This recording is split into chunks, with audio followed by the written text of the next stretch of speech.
'cause you're under pressure, under pressure. Pressure. You're cooked. Pressure.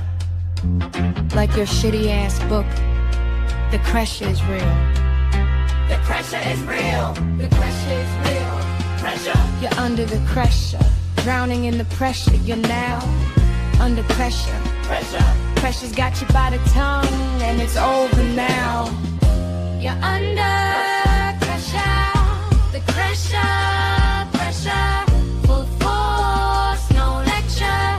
'Cause we're here for pressure.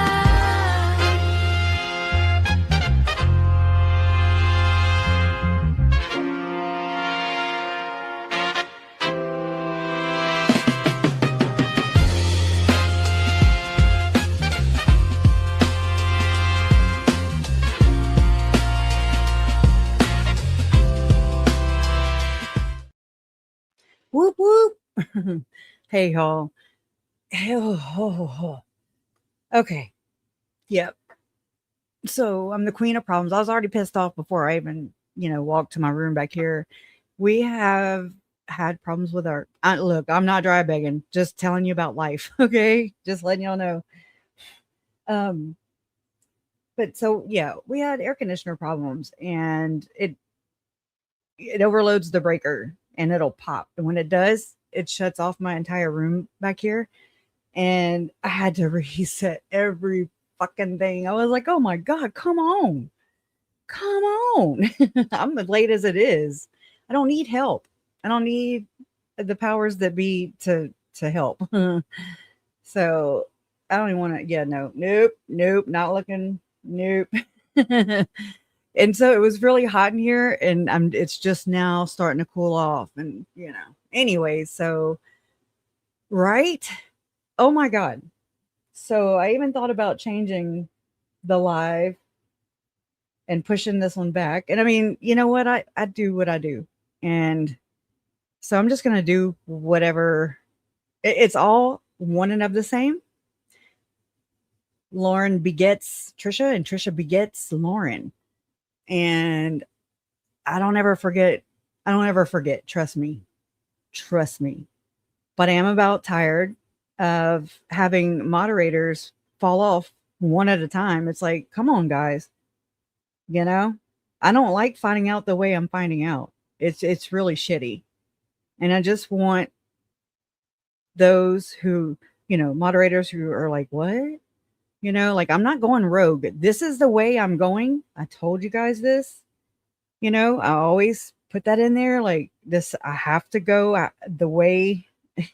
It's about my family. It's not about anything else. It's not because Kresha gone rogue or, I'm just being a bitch or turning into a bully all of a sudden. Really? That don't even make sense, Trace. First off, since when? I've never been a bully. Anyways, so you don't have to have a reason to go follow Joe. You did it. Leave me the fuck alone. I sound like the church, because I'm gonna be like, why you leave the church, but you can't leave the church alone. Right?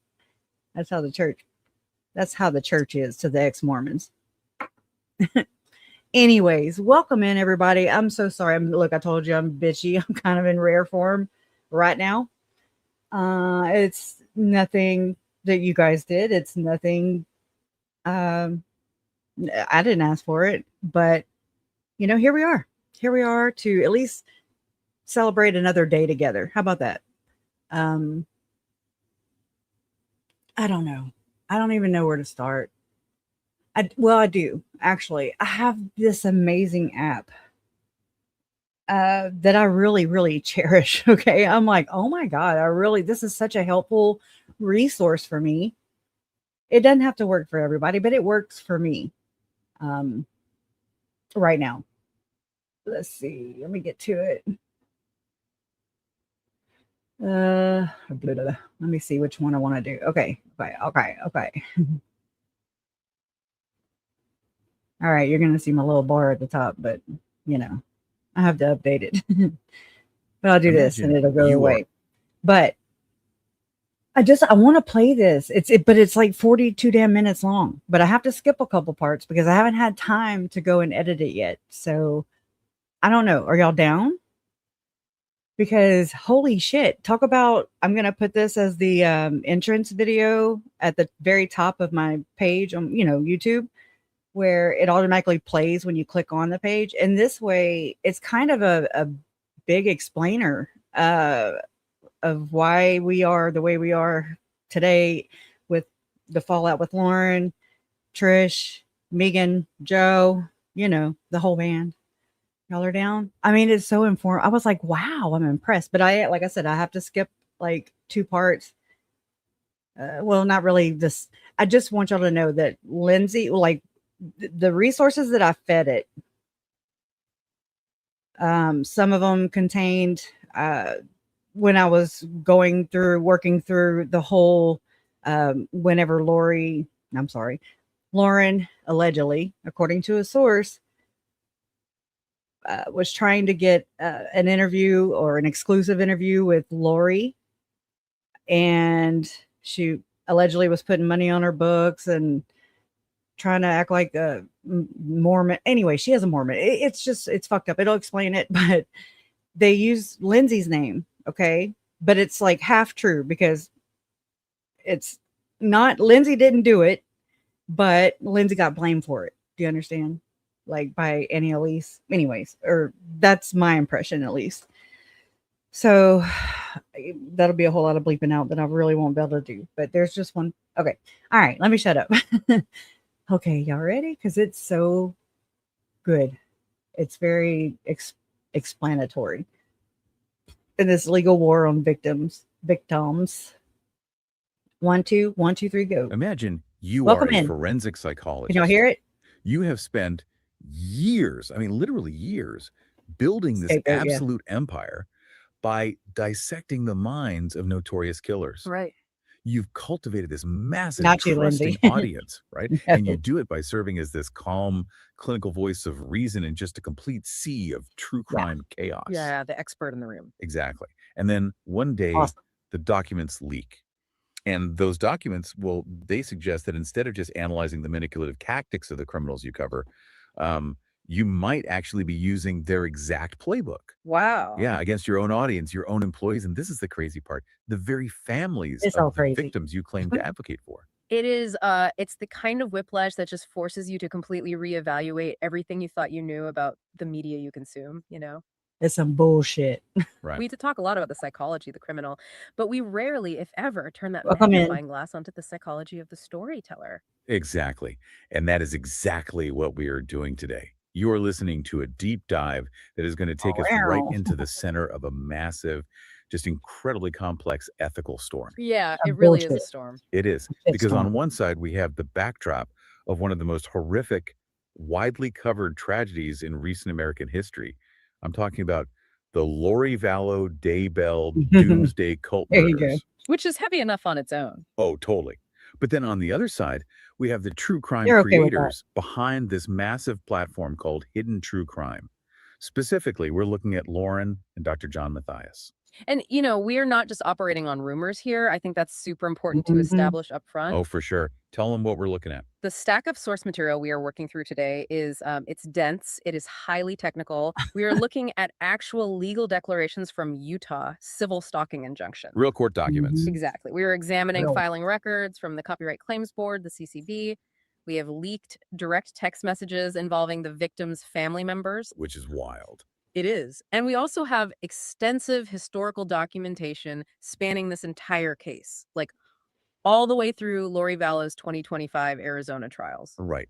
Now, before we really get into the mechanics of all this, I want to be crystal clear with you about how we are approaching this. Yeah, the disclaimer. Right. The mission today, our mission is to look at the machinery of Facts these ain't allegations. defamation. We're looking at claims of weaponized copyright strikes, abuse of the legal system, and All kinds of shit. orchestrated secret prison communications. And this is key. We are That's not acting it. as investigators of the text, not a jury. Exactly. We are Yeah. entirely impartial here. We aren't kicking sides. We aren't endorsing anyone's I am. viewpoints. And we certainly aren't here to pass moral judgment. Right. We're simply taking this massive stack of documents, laying it all out on the table, and asking, well, what exactly do these records claim happened? And how do the systems they allegedly manipulated actually work? And that neutrality is just critical because in the true crime space, I mean, emotions run incredibly high. Oh, always. Yeah. People get You so don't invested. say. They really do. The outrage is often immediate. But if we want to actually understand how an ecosystem like this functions, how a digital empire protects itself, Hmm. we have to look at it clinically. Right. We have to look at the structural vulnerabilities in our legal and digital systems that, actually allow these kinds of battles to take place. Precisely. So let's set the stage a bit. You probably already know the Lorie Vallow Daybell case. We don't need to spend an hour rehashing all the horrific details. No, but we do need Right. to establish the sheer gravity of what was happening. Yeah, the baseline. We're talking about a timeline of absolute devastation that really piqued public consciousness around like 2019 and 2020. Right, with the missing kids. Yeah. You have the doomsday cult, the Yeah. bizarre, convoluted beliefs about light and dark spirits, and the whole concept of Precious zombies, babies. where they believed a person's soul is replaced by a dark entity. And the really terrifying part, the belief that the only way to free the soul was to destroy the physical body. Exactly. And it wasn't just, bizarre theology. It was an actionable, weaponized belief system. It resulted in actual murders. Charles Vallow, 16-year-old Tylee Ryan, 7-year-old JJ Vallow, and Tammy Daybell. Just staggering human toll. And the legal fallout from that has stretched over half a decade. Right up through 2024, when Chad Daybell was sentenced to death in Idaho, and Lorie received multiple life sentences. But the legal circus didn't stop there. It pushed Ugh. right into 2025. Lorie was extradited to Arizona for conspiring to murder Charles Vallow and attempting to murder Brandon Boudreaux. And 2025 is really where the true crime media ecosystem surrounding this case it reached a fever pitch. Oh, absolutely. I mean, you had Lorie representing herself pro se in the April 2025 Arizona trial. Which is always a spectacle. It's insane. She's up there cross-examining witnesses, giving opening statements, claiming she has direct revelation from Jesus. And that ongoing spectacle is exactly what created the environment for a platform like Hidden True Crime to thrive. Right, because Mhm. people needed a translator. Exactly. Allegedly. When you have a case that is this protracted and frankly, this deeply rooted in specific fringe Mormon fundamentalist concepts, the general public is left completely unmoored. They don't know what they're looking at. Right. They're desperate for someone to explain the unexplainable. So enter Lauren and Dr. John Matthias. Mer- You have a journalist married to a forensic psychologist. It is, on paper, the absolute perfect combination to decode a case like this. Yeah. I mean, you'd think so, right? You would It's an think. incredibly You potent would format for a media company. The journalist brings the investigative drive, the ability to synthesize timelines, and, the narrative framing. But the psychologist is the real hook. It's the masterstroke. The inclusion of the forensic psychologist provides a veneer of clinical authority. Because it doesn't feel like trashy gossip anymore. Exactly. When a licensed professional is sitting there explaining the pathology of Lorie Vallow, it gives the audience permission to consume the sensationalism. It feels educational. It feels safe. It elevates the whole thing. But the reality is, these true crime ecosystems aren't just a two-way street between the creator and the audience, are they? No, not at all. There is a third incredibly vulnerable party involved. The actual families of the victims. Mhm. And in this specific case, you have key figures like Kay Woodcock, Charles Vallow's sister, and JJ's biological grandmother. She was the one who initially sounded the alarm on all this. Exactly. And you also have Kresha, a family member who is Well, also an hey. independent creator herself. And this is where the dynamic gets incredibly thorny because the Shocker. victims' families, they are thrust into the public eye completely against their will. Yeah, they didn't ask for any of this. They are navigating profound, complex grief, but they also recognize that they need the media. Right. They need the platforms. They They need can these help. creators to keep Sure. the pressure on law enforcement, to keep their loved ones' names in the public consciousness, and to counter any false narratives pushed by the defense. It's funny, Exactly. looking at the documents, the relationship almost feels biological at the start. It starts off symbiotic, right? Symbiotic. Yeah, that's a good word for it. Like the true crime platform gets exclusive access, inside information, and the moral authority of standing right there with the family. Right. And in return, the family gets a massive megaphone. It's mutually beneficial. But, Mhm. and this is the big, but the second the platform Big starts but. prioritizing its own brand, its own financial gain, or its own narrative control over the well-being of that family. The dynamic flips. Exactly. It becomes parasitic. The platform is just feeding off the host's tragedy. That is the precise inflection point we are examining today. Yes. Let's The do source it. documents allege a very specific timeline where the relationship between hidden true crime and these family members didn't just sour, it violently fractured. Violently. And the I didn't allegation write suggests that. that when that They fracture did. happened, the platform utilized extreme digital and legal measures to suppress the fallout. So let's get into the mechanics of that suppression, because do this it. is where the documents get Do it, really lady. wild. Okay, let's unpack this. We have to go to October 2025. Lorie Vallow's Arizona trials and sentencings have finally concluded, and there is a live stream hosted by Kresha. On her YouTube channel. Right. And her mother, Kay Woodcock, comes on as a guest. Now, Kay has been this stoic rock for 6 years. She really has. But on She this had to be. stream, she shares something deeply personal and frankly quite shocking about her interactions with Lauren from HTC during the trials. Right.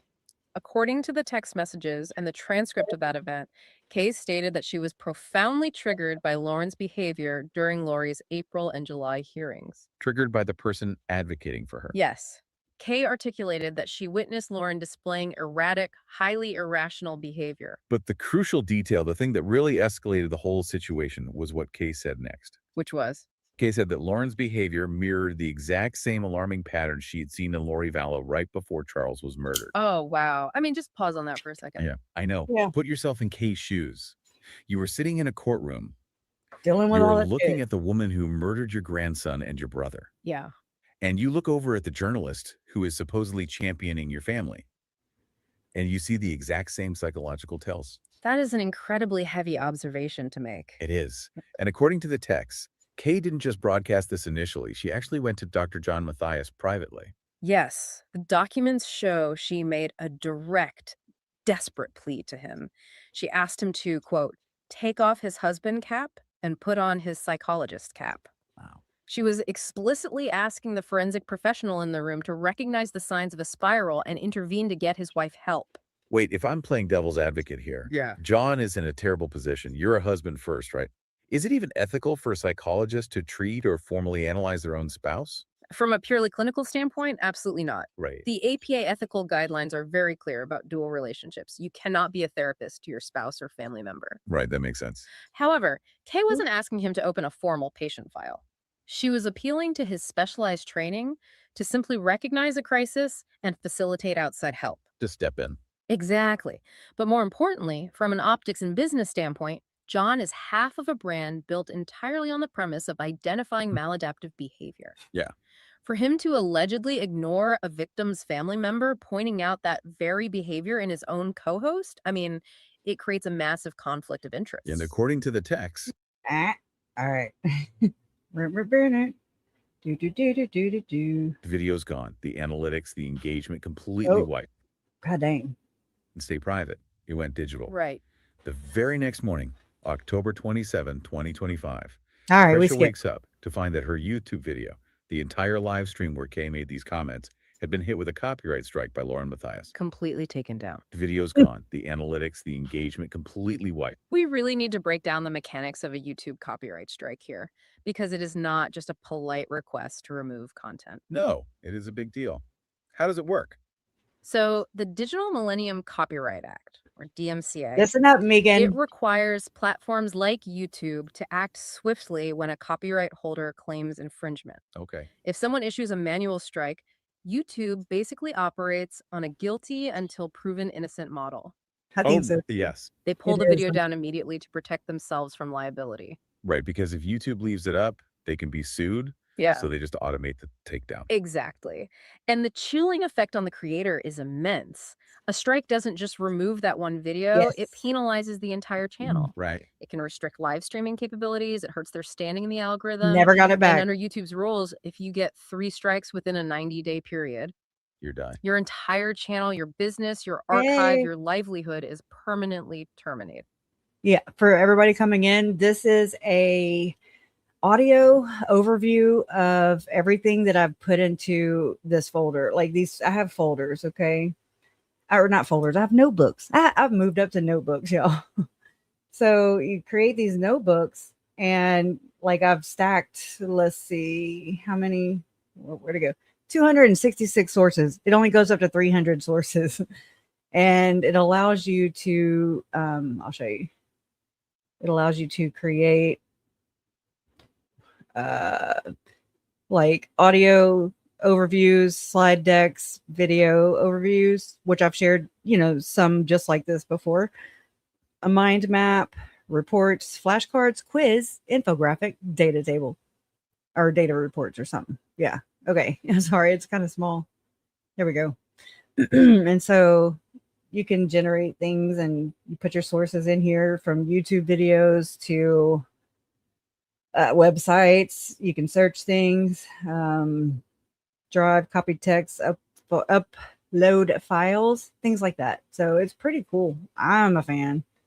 It's helping to put things into perspective, So good to see you.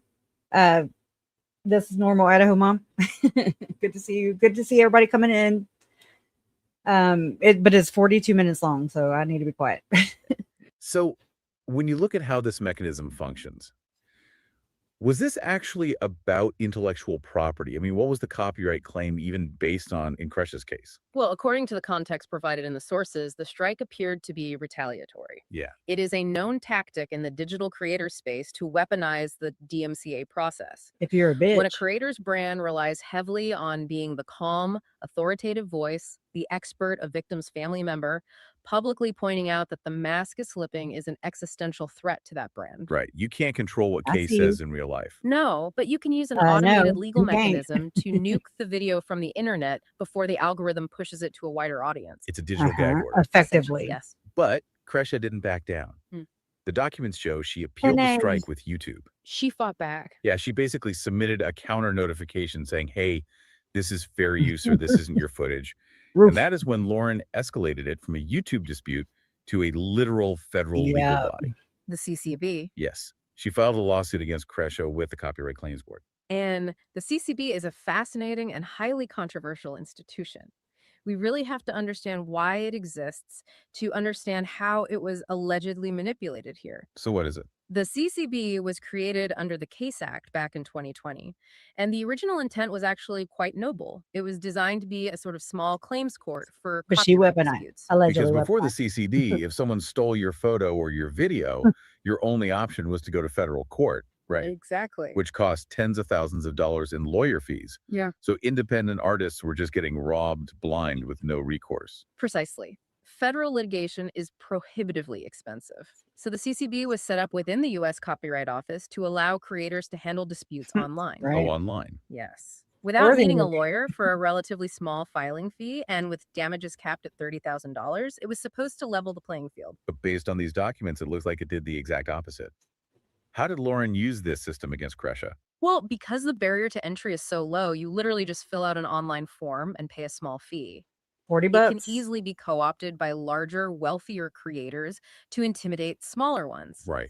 It didn't Lauren work. filed a formal claim against Kresha, but in her filing, she argued that the live stream wasn't educational and was, quote, spouting hatred. Which, wait a minute, Now, spouting hatred is a violation whatever. of YouTube's terms Oh, of I'm service? pissed off. Maybe. Maybe. Yeah. But it has absolutely nothing to do with copyright law. Copyright doesn't care if you're mean. It cares if you stole someone's intellectual Or property. true. And that is the exact legal flaw in the filing. But the strategy of the filing often has nothing to do with winning on the legal merits. What is the strategy then? The strategy is attrition. When a small Oh, she creator said like Kresha. Kresha receives a formal, intimidating notice from a government board stating she's being sued for potentially thousands of dollars, the natural instinct is to panic and fold. Just give up. Exactly. It takes time, energy, and an understanding of legal frameworks to respond. Many people just default and let the larger She was creator like, win. ha, ha, It's ha, a bluff. ha. A highly bureaucratic, I got you, terrifying bluff. bluff. I Right. got you, bluff. Because the documents show that the moment Kresha actually engaged with the process, the moment she fought back and essentially said, okay, show the board your proof, show them your original work product that I supposedly stole, What happened? the entire lawsuit evaporated. Just like that. She was like, Lauren I completely can't, backed I down. can't, She failed to produce the required documents, can't. and the case just fell apart. Well, when you look at that sequence of events, The YouTube strike, the CCB filing, Nope. and the immediate withdrawal when challenged, it strongly suggests an orchestrated campaign of intimidation rather than, a legitimate defense of intellectual property. And what makes this so incredibly bitter, looking at these leaked text messages, is the It alleged was some hypocrisy call. of it all. Oh, the Oh scraping. yeah, Yes. this While Lauren is using these legal mechanisms to strike Kresh's channel and allegedly striking other independent creators like Sleuthy and Schmo, Yeah. I don't care what about is Sean. HTC doing with the He can victim's suck it. family's content? According to explicit statements in Kresh's texts, Hidden True Crime was simultaneously scraping the social media accounts of the victims' families for their own content. Without asking. Right. Kresh's text literally reads, quote, Lauren did not get permission. My parents didn't sign off on anything. So, if we take these texts at face value, you have a massive platform actively utilizing the personal photos, the trauma, and the digital footprint of a grieving family to generate content and profit, completely without consent. Yeah. But the moment that family uses their own platform to voice a grievance, they are hit with federal Yeah, she copyright struck claims Joe to silence a them. long time ago. It's unbelievable. That isn't just a legal maneuver, that is a fundamental imbalance of power. It perfectly illustrates the parasite dynamic you mentioned earlier. The platform extracts the emotional resources of the family to feed its own growth, but uses aggressive legal tools to sever the family's ability to speak independently. Okay, but we have to ask the big question here. Why? Why was there so much bad blood in the first place? What was 'Cause Lauren it's doing overblood. behind the scenes that Kay and Crusher were so upset about? Because the copyright strikes are usually the symptom, not the disease. Exactly. And that brings us to the section of our source material Hey, that Kelly is Cow. literally referred to as the smoking gun. Yes. Ooh, To watch out. understand the legal smokescreen, we have to look at the fire.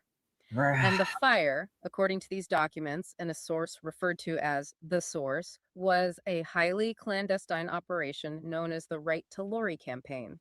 This part reads like a bad espionage thriller. It really does. The allegations state that Lauren, along with an associate named Sarah, orchestrated a secret plan to establish direct contact with Lorie Vallow Daybell in prison. While covering her trial. Yes. The ultimate goal was to secure an exclusive blockbuster interview with the woman convicted of these horrific murders. Now, we have to pause here and look at this through a journalistic lens.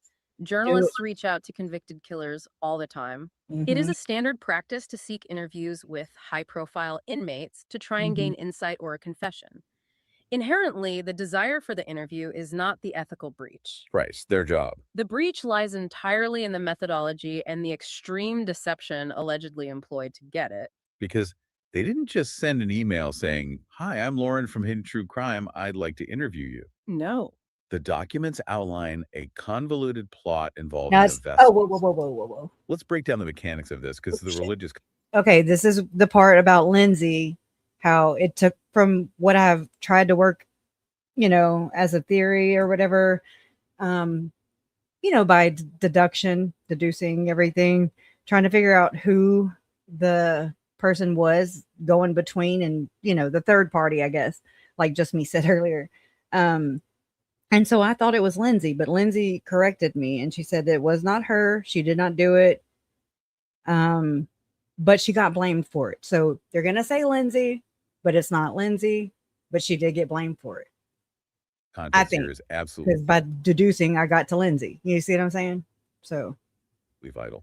Why couldn't Lauren and Sarah just contact Lorie themselves? It comes down to the deep, specific cultural dynamics of the Church of Jesus Christ of Latter-day Saints, or the LDS Church. Okay. The sources note that both Lauren and Sarah are Mormon, and Lorie Vallow's crimes were deeply entangled with extreme, distorted Mormon fundamentalist beliefs. Right.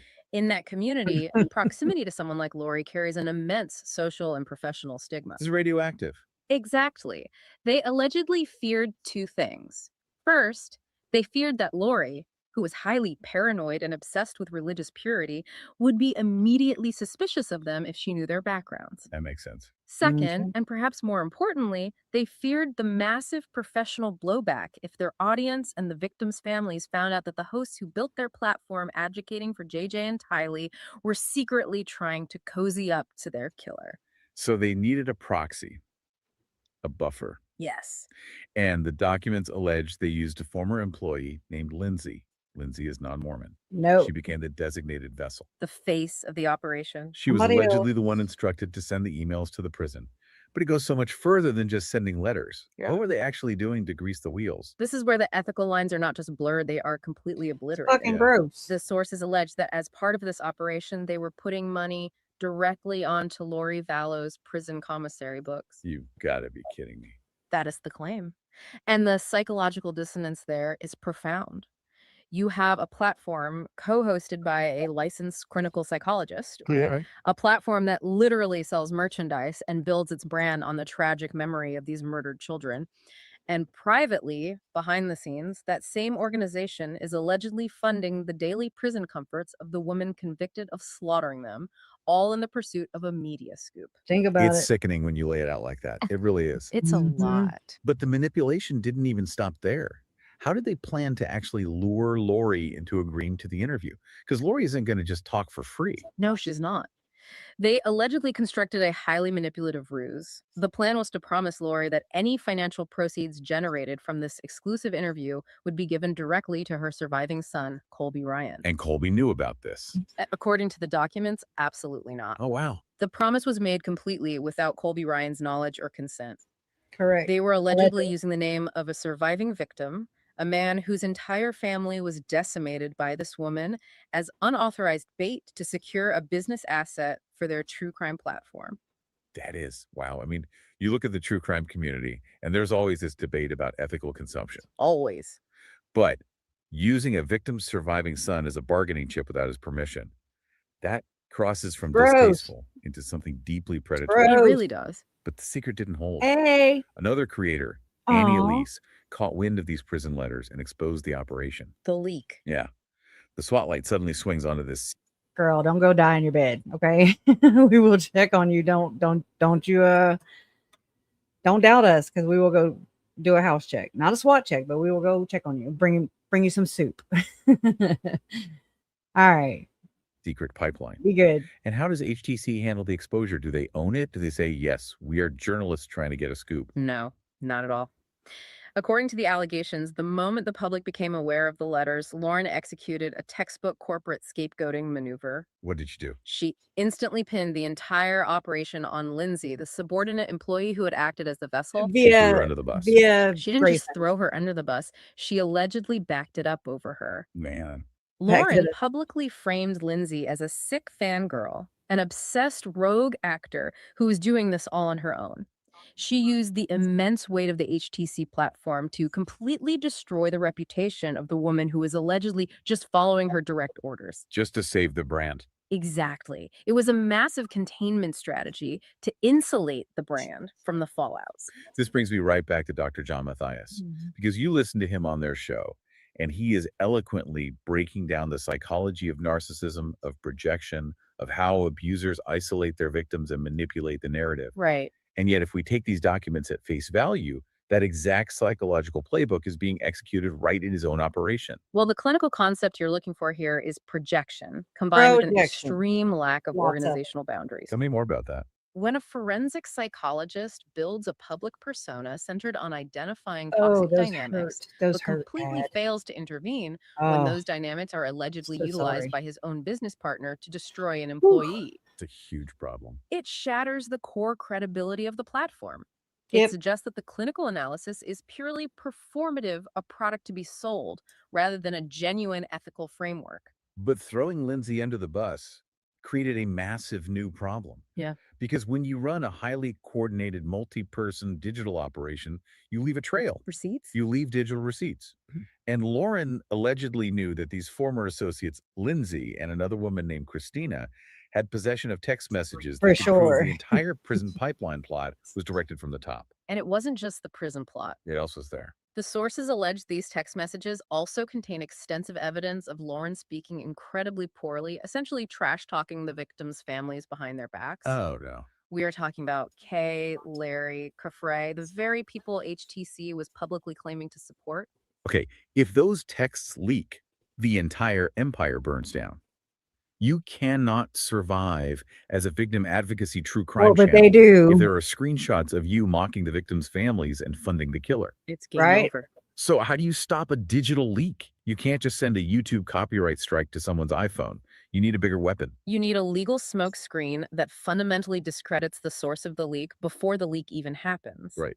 And according to the documents, that is exactly why Lauren pivoted to utilizing the Utah civil stalking injunction system. Okay, we need to Allegedly. spend some serious time here. Let's Because do the it. average person thinks of a stalking injunction as a vital, necessary tool to protect people from physical harm. Absolutely. Yeah, Charles, my uncle. Yeah. And frankly, in the true crime space, creators do get legitimate stalkers. People form terrifying For sure. parasocial attachment. It happens a lot. So if I'm playing devil's advocate, how do we know Lauren wasn't Get your butt genuinely in here, girl. terrified? How do we know this wasn't a legitimate use of the system? That is the exact tension that makes this legal tactic so devastatingly effective. Stalking injunctions are absolutely vital for public safety. But because they are designed to be accessed quickly by people in imminent danger, the legal threshold to obtain the initial order is remarkably low. Low, how low? We need to look at the specific mechanics of Utah law to There you understand go. how it can be weaponized. Look, Just Me has like a whole, she got it figured out. And I mean, right? With the Proton email that was crafted, in my opinion, for sure. I believe that's totally crafted. We'll talk about that here in a second. I do believe, yeah. Walk me we through do. it. I'm It's in sitting this. in Utah. I We're want an halfway. injunction against you. What do I do? The process begins with an ex parte Bing request for a bong. temporary civil stalking injunction. Ex parte. It's a Latin legal term meaning from one party. It means the respondent, in this case, the former associate Christina, is not in the courtroom. Okay. She isn't even notified of the process. You remind me of my ex-mother-in-law when, I mean, all she would watch was Lifetime movies, like the murder ones. And we'd be like, oh my God, but I get it. Okay. Then you say you were hacked. Ding, ding. Right. Cracking me up. This has begun. She has zero opportunity to defend herself or present counter evidence. So the judge is only hearing one side of the story, yours. Exactly. The petitioner, Lauren, submits a verified petition, essentially a sworn written statement, Do tell. alleging that the respondent committed 2 or more acts that would cause a reasonable person to suffer emotional distress Do or tell. fear for their Please. safety. And the judge just accepts it. Because the court prioritizes potential physical safety over immediate due process, judges will frequently sign these temporary orders based entirely on the petitioner's written word. Just to be safe. Exactly. It is, in many ways, a rubber stamp. So you fill out a form, you sign it, the judge signs it, and boom, you have a legally binding government document that labels your former employee a stalker.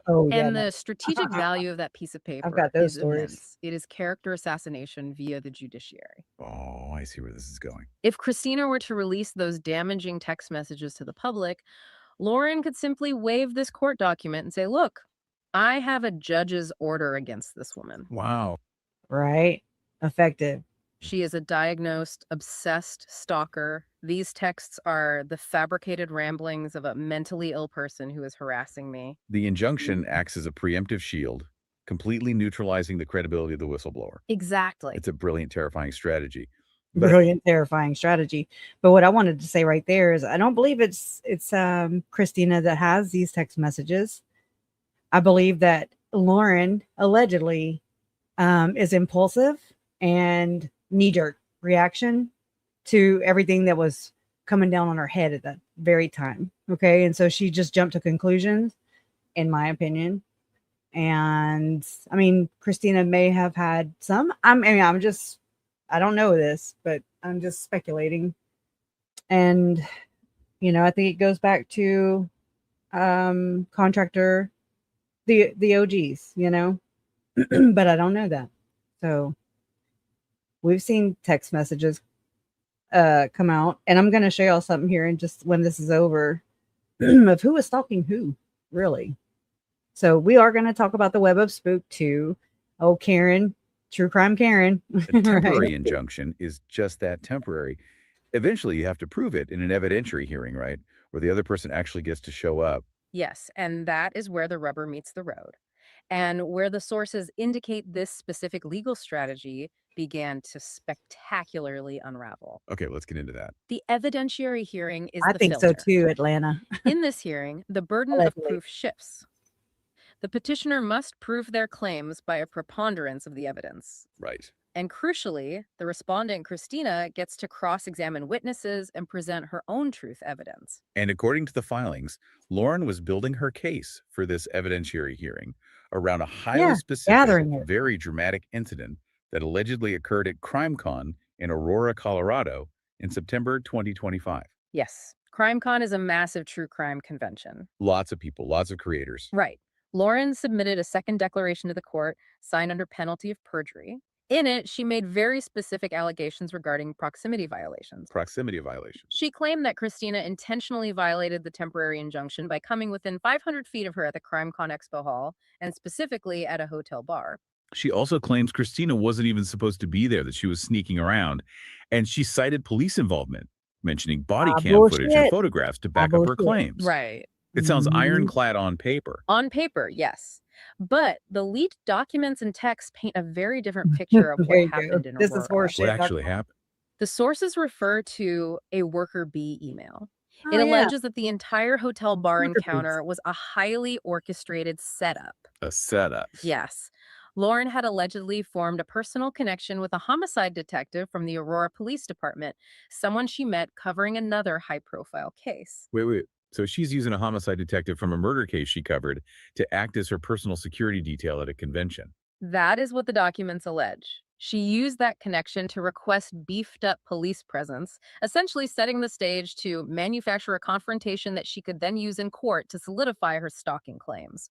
Whoa. When Christina was ultimately approached by police and escorted out of the hotel bar area, Lauren thought she had her silver bullet. Because if the police escort her out, it proves she was a threat. Oh, that's what she's thinking. That was likely the assumption. However, there was a massive technical oversight in the setup. Oh. The specific officer who physically escorted Christina out of the bar area was not wearing an active body cam. Oh, no. So there is no official police video of the interaction. It's just Lauren's sworn statement against Christina's. Which would normally favor the petitioner in these emotionally charged hearings. Sure. But Christina, likely anticipating that she was walking into a trap at a convention full of true crime personalities, was prepared. What did you do? The documents reveal she was wearing meta glasses. The Ray-Ban smart glasses, the ones that have the tiny cameras in the frames. Exactly. She was discreetly recording video and audio of the entire interaction. Oh my gosh. This is the truth evidence that destroys tactical litigation. If Lauren exaggerated the nature of the encounter in her sworn declaration, if she lied about the 500-foot proximity or Christina's behavior or what was said, the meta glasses footage would provide objective, undeniable proof to the contrary. And the legal consequences of that are massive, aren't they? Oh, huge. If you sign a declaration under penalty of perjury in Utah, and the respondent pulls out HD video proving you lied to get an injunction, what happens? The case doesn't just collapse, the petitioner faces severe exposure. They could face criminal perjury charges, which is a felony. Right. The judge could order them to pay all of the respondent's attorney fees, which can be tens of thousands of dollars, and it opens them up to civil liability for abuse of process or malicious prosecution. A nightmare for them. The digital receipts are the absolute kryptonite to the legal smokescreen. And the beta glasses footage wasn't the only massive hole in Lauren's case. Let's talk about the missing email. Because in her declarations to the court, Lauren leaned heavily on this idea that Christina was inciting third parties to harass her. Yes, she explicitly cited a highly terrifying, threatening email she claimed to have received on September 11th. Okay. She used the existence of this email to bolster her claim that she was in imminent severe danger. But when it came time for the discovery phase, when you actually have to hand your evidence over to the opposing counsel and the court so it can be examined what happened to this terrifying email, It vanished. just gone. It is referred to in the yeah. sources as the proton mail threat. It's called this. Despite using it as a cornerstone of her written declaration, Lauren never actually entered the email into evidence for the court to review. Why Little on scrubbing earth of the would you bubbles. withhold your most compelling piece of evidence from a judge? Because the moment a piece of digital evidence is formally entered, it is subject to forensic discovery. Opposing counsel can Interesting. subpoena IP addresses, metadata, and routing information. That's They can see interesting. exactly where it came from. Exactly. And the sources indicate there were rampant Me too. rumors within the community that the email might have been a false flag operation, Really? that it originated from Lauren herself or an associate, specifically to manufacture evidence for the stalking claim. So if she submitted it and the metadata traced back to her own house, she goes to jail for perjury and fraud. Precisely. Now, regardless of whether the rumors of a false flag were true, I'm with the his legal turtle reality time. is that the I'm email with could you. not withstand How do judicial we fucking scrutiny. stop Right. it? By withholding it, she essentially Ugh. abandoned one of the primary pillars justifying the injunction, further weakening an already collapsing case. So let's look at the board as we approach the final climax of this deep dive.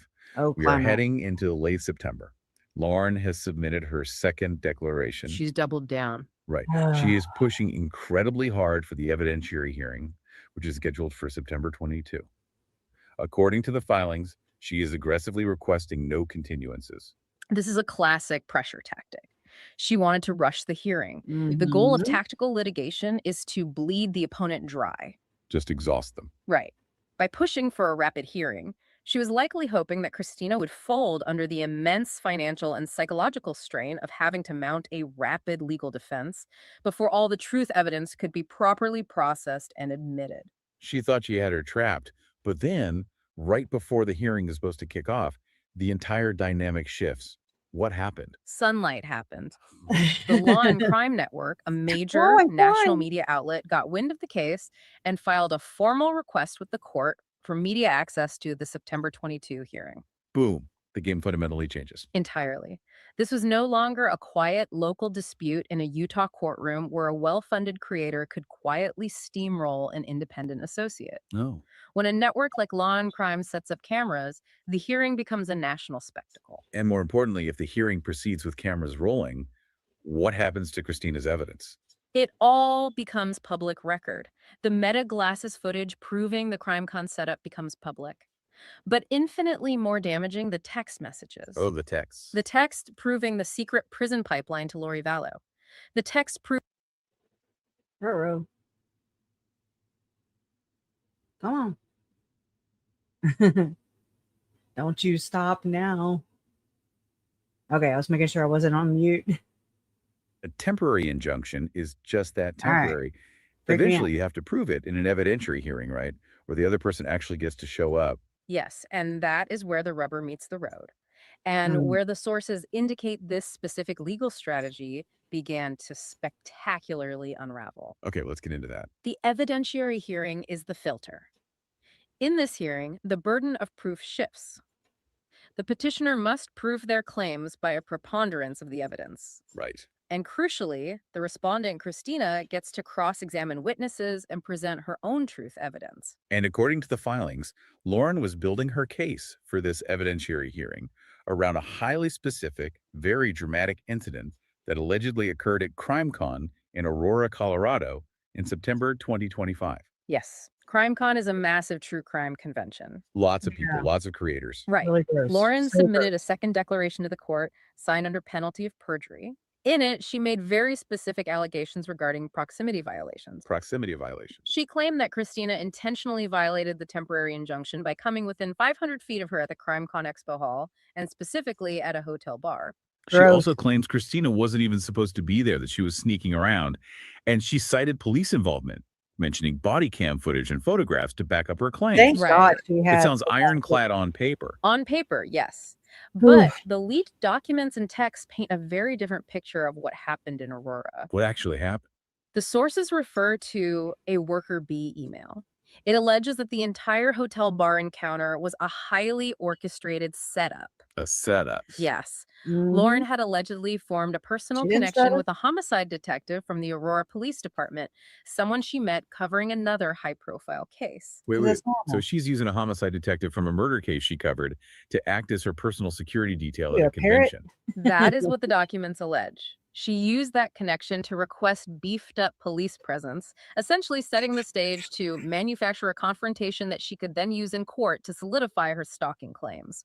Whoa. When Christina was ultimately approached by police and escorted out of the hotel bar area, Lauren thought she had her silver bullet. Because if the police escort her out, it proves she was a threat.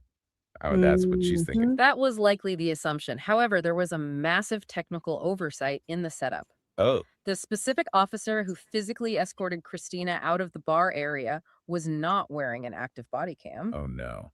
So there is no official police video of the interaction. Nope. It's just Lauren's sworn statement against Christina's. Yep. Which would normally favor the petitioner in these emotionally charged hearings. Sure.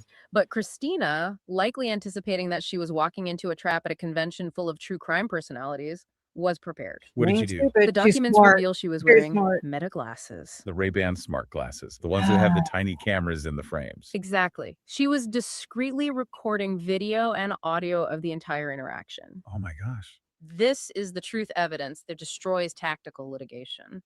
If Lauren exaggerated the nature of the encounter in her sworn declaration, if she lied about the 500-foot proximity or Christina's behavior or what was said, the meta glasses footage would provide objective, undeniable proof to the contrary. And the legal consequences of that are massive, aren't they? Oh, huge. If you sign a declaration under penalty of perjury in Utah, and the respondent pulls out HD video proving you lied to get an injunction, what happens? The case doesn't just collapse. The petitioner faces severe exposure. They could face criminal perjury charges, which is a felony. Right. The judge could order them to pay all of the respondent's attorney fees, which can be tens of thousands of dollars, and it opens them up to civil liability for abuse of process or malicious prosecution. What a nightmare for them. The digital receipts are the absolute kryptonite to the legal smokescreen. And the beta glasses footage wasn't the only massive hole in Lauren's case. Let's talk about the missing email. Don't put your hole in Because don't put in your her pole in declarations Trina's to the hole. court, Lauren leaned heavily on this idea that Christina was inciting third parties to harass her. Yes, she explicitly cited a highly terrifying, threatening Dirty, email dirty. she claimed to have received on September 11th. Okay. She used the existence of this email to Interesting. bolster her claim that she was in imminent severe danger. But when it came time for the discovery phase, when you actually have to hand your evidence over to the opposing Exactly. counsel and the court so it can be examined what happened to this terrifying email, Exactly. It vanished. just gone. It is referred to in the sources as the proton. Bella Luna, I don't think so, but I don't know that for sure. I don't know either way. But I can find out. If anybody here knows, would y'all please let Bella Luna Rescue know if Christina has a GoFundMe or something of the like? Thank you for asking. Mail threat. Despite using it as a cornerstone of her written declaration, Lauren never actually entered the email into evidence for the court to review. Why on earth would you withhold your most compelling piece of evidence from the Bing judge? bong. Because the moment a piece bong. of digital evidence is formally entered, it is subject to forensic discovery. Opposing counsel can subpoena IP addresses, metadata, and routing information. So they can see exactly where it came from. Exactly. And the sources indicate there were rampant rumors within the community that the email might have been a false flag operation. Really? That it originated from Lauren herself or an associate, specifically to manufacture evidence for the stalking. Oh, Grayson? So if she That's submitted right. it and the metadata traced back to her own house, she goes to jail for perjury and fraud. Precisely. Now, regardless of whether the rumors of a false flag were true, the legal reality is that the email could not withstand judicial scrutiny. Right. By withholding it, she essentially abandoned one of the primary pillars justifying the injunction, further weakening an already collapsing case. So let's look at the board as we approach the final climax of this deep dive. Thank you. We are heading into late September. Lauren has submitted her second declaration. She's doubled down. Right. She is pushing incredibly hard for the evidentiary hearing, which is scheduled for September 22. According to the filings, she is aggressively requesting no continuances. This is a classic pressure tactic. She wanted to rush the hearing. The goal of tactical litigation is to bleed the opponent dry. Just exhaust them. Right. By pushing for a rapid hearing, she was likely hoping that Christina would fold under the immense financial and psychological strain of having to mount a rapid legal defense before all the truth evidence could be properly processed and admitted. She thought she had her trapped, but then, right before the hearing is supposed to kick off, the entire dynamic shifts. What happened? Sunlight happened. Like, The Law and Crime Network, a major national media outlet, Did got it wind of the back up? case and filed a formal request with the court for media access to the September 22 hearing. boom. Why is it? Why are we hearing that twice right there?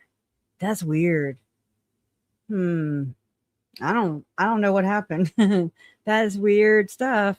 Hold on. I'm looking somewhere else. Hold on. Because that's just weird. Let's see.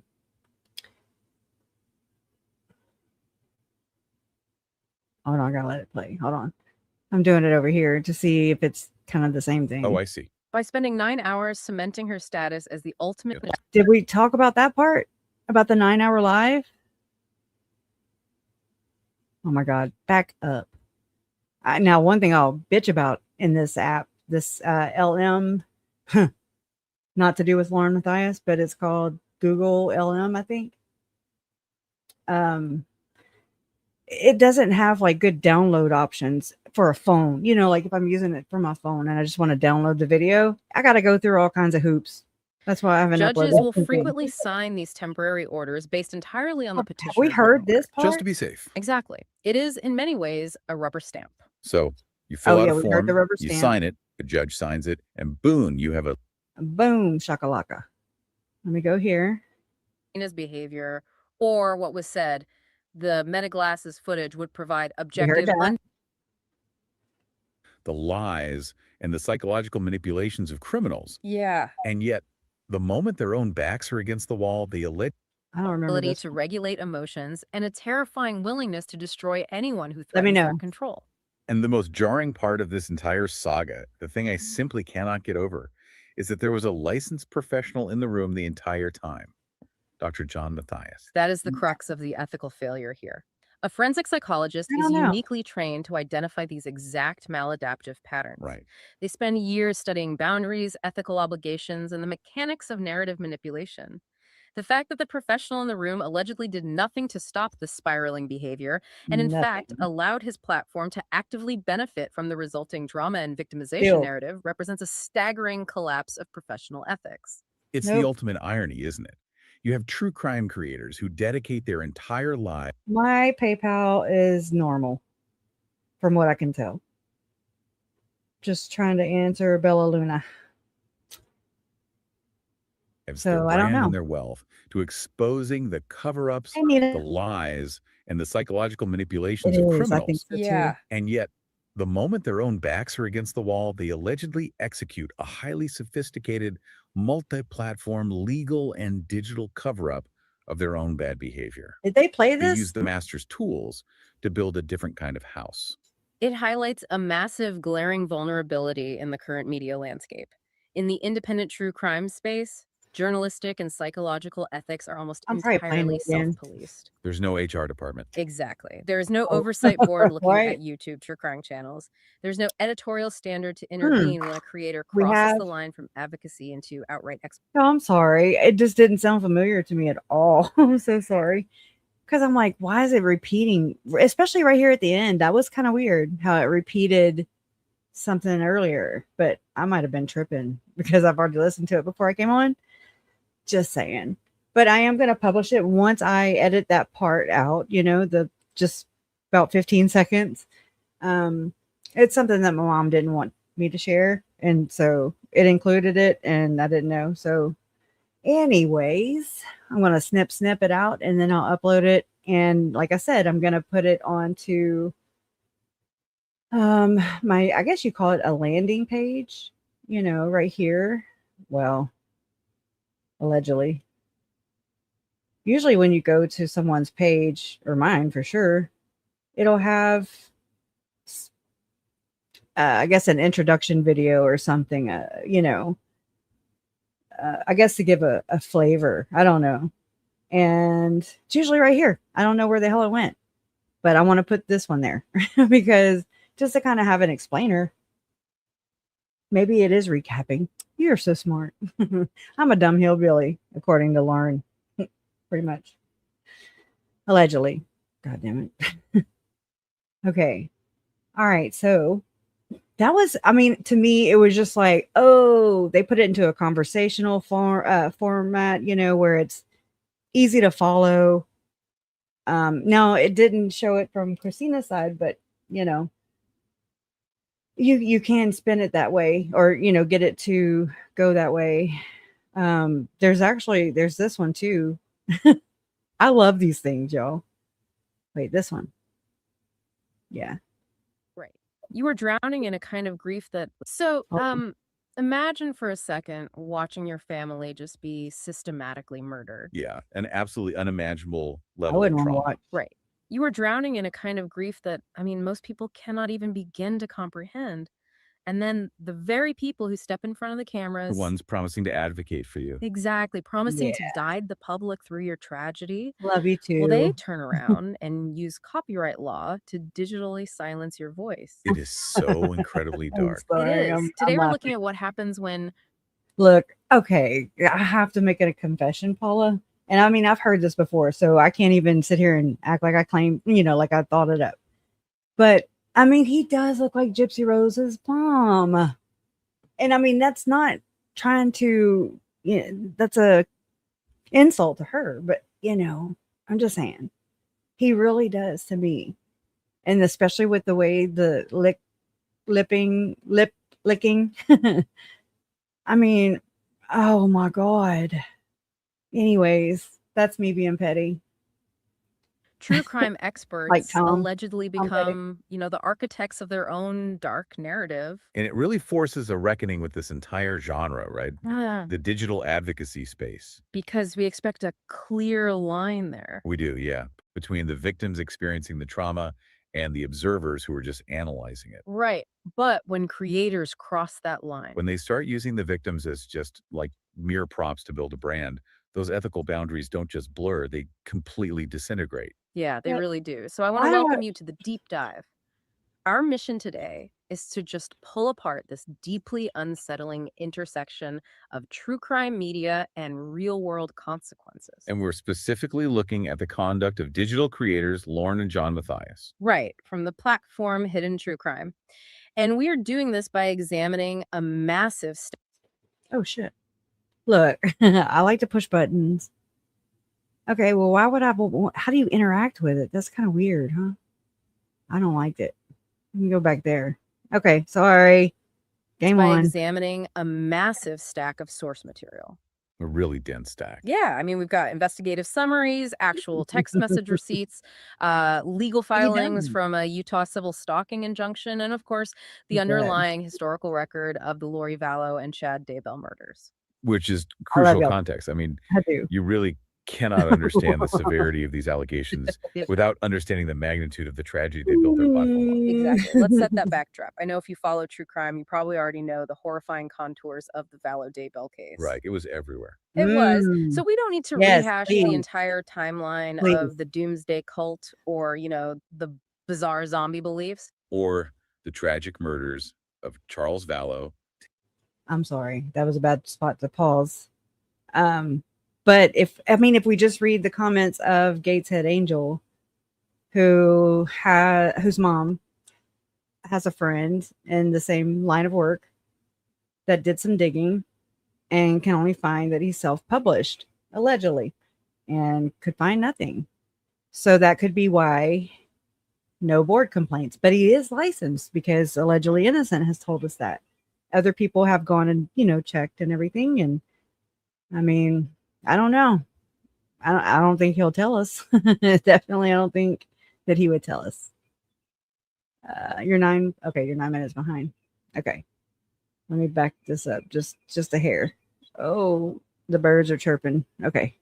Doomsday cult or, the bizarre zombie beliefs. Or the tragic murders of Charles Vallow, Tammy Daybell, and those two beautiful children, Tylee and JJ. Yeah, the darkness there. What we really need to focus on today is the devastating ongoing impact on the surviving family members. Specifically Kay Woodcock. Yes, JJ's grandmother and Charles's sister and her daughter, Krisha. Because these are people who were suddenly just thrust into this agonizing global spotlight. Without asking for it at all. Not at all. I mean, they spent months Gypsy desperately Rose's searching mom. for these children, right? Begging the public for any answers. The psychological Outside. toll of having your personal, unimaginable loss turned into international news. Girl, I got birds outside. It's just staggering. They're the It is. And nature abhors a vacuum. Right. So in that massive void of public confusion and family trauma, stepped Hidden True Crime. Yeah. Lauren and John Mathias launched this platform and they positioned themselves brilliantly. I mean, you have to admit. Oh, absolutely. It was very strategic. Lauren was the hard-hitting, empathetic journalist, and John brought this clinical weight as a forensic psychologist. They offered the public a way to sort of understand the psychopathology of Lorie and Chad. To make sense of the senseless. Exactly.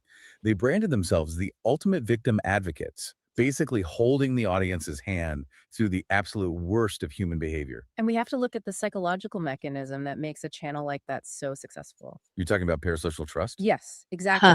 In the true crime community, Oh, no. audiences form these Be incredibly careful. deep, almost, I don't know, intimate bonds with creators. Right. The audience genuinely believes the creator is acting as a surrogate protector Oh. for the victims. No, And not when a yet. journalist and a clinical psychologist team up, it projects this massive aura No. of professional ethics and safety. It does. It feels safe. So I'm going to throw a comparison out there. It feels to me like a therapist sitting down with a deeply traumatized patient, right? Okay. Yeah. Listening to their darkest, most painful secrets, and then turning around and publishing a sensationalized Yeah. novel based on Yeah. those secrets without That. permission. Wow. Yeah. That. If you are building a lucrative business on someone else's active, bleeding family trauma, isn't there just an inherent conflict of interest? There's an undeniable tension there, for sure. Yeah. Because, Got it. ethical advocacy centers Yet your child is off limits. That's the hypocritical thing here. It's so gross. I mean, I don't know if they get it or they don't get it. Either way, they do it. And it's gross. the victim's voice Hmm. and And- their And I did get I have the video pulled up, Mitzi. agency. Thank Right. you. Whereas exploitation centers the creator's ego and, frankly, their financial gain. Which brings us to the sources. Right. What makes the text messages and the investigative summaries in our sources so jarring is this huge allegation. That while they were publicly wearing the mask of advocate, Behind the scenes, Lauren and John were actively suppressing the very family they claimed to champion. so let's get into the mechanics of that suppression, because it actually started over something that seems incredibly modern, which is digital content scraping. Moving from their polished YouTube persona to a much messier private reality. Exactly. messy. According to messages from Kresha, who is Kay Woodcock's daughter, What? Lauren Matthias was basically taking content directly from Kresha and Kay's personal social media sites. To use in hidden true crimes coverage. Yeah. And the sources are really explicit on this point. No permission was granted. Right. Crush's Nope. texts state clearly, quote, "My parents didn't sign off on anything." Which is wild, because in traditional I mean, journalism, this is if you basically want to use a grieving family's personal photos or statement, This is basically a rendition of the other one. So I kind of want to move on. I'll publish these, I promise, because that's what I've been working on all damn day. All day, getting them shuffled from MP3 to, having to do the swing the ropes and everything to get them to the right format to upload them. And I have uploaded a few videos. Hold on just a second. Let me get my bearings here. Take that down. Get my bearings.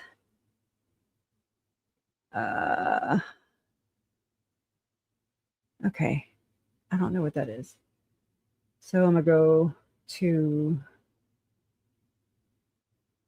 Okay. Yeah. Let me pull this one up.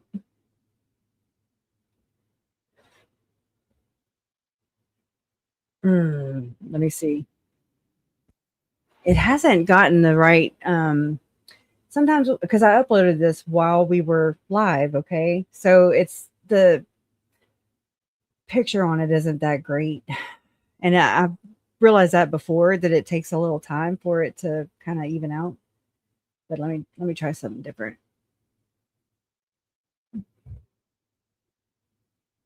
Because I have something to kind of, I went over this with my chat GPT to get it into chronological order. This was, these are Christina's screenshots of people who were user profiles who were clicking into her account. It shows you on TikTok. It'll show you, but I mean, it's shitty quality. Let me try and spruce this up. Let's see. Yeah, it's a little better. But it shows the dates, whenever they pulled up. But what I'm going to do is, while this is cycling through, I'm going to read what my chat GPT came up with. Okay. So it's like, who was stalking who exactly? Okay. So it's a collection of screenshots. Now, this recording or whatever, it does have some redundance, but I've been working on that all day too, to clean them out and get them in order. So I've got to make another video with them in order. And so while that plays, I will read what it told me. Make sure I'm in the right thing.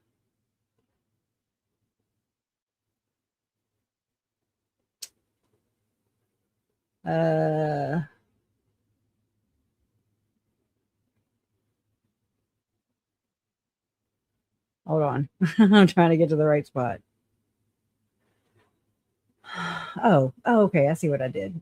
I'm like, what? Everything looks so weird. Okay. Back it up. Back that ass up. Back that ass up. Like I got it to group them to see who was, when the most activity was, things like that. So hold on. I got to scroll the hell up.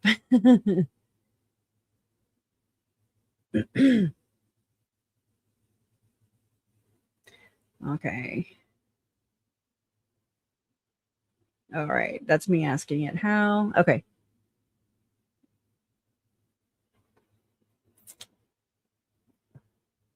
Now let me scoot down. Hold on. I'm trying to get to the specific. Okay.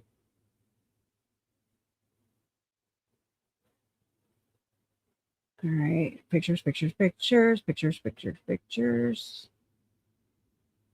Thank y'all for being patient.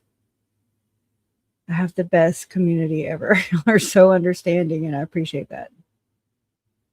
I tend to be hard on myself.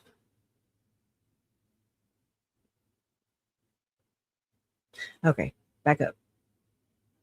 All right, I narrowed it down. Okay, so I asked it.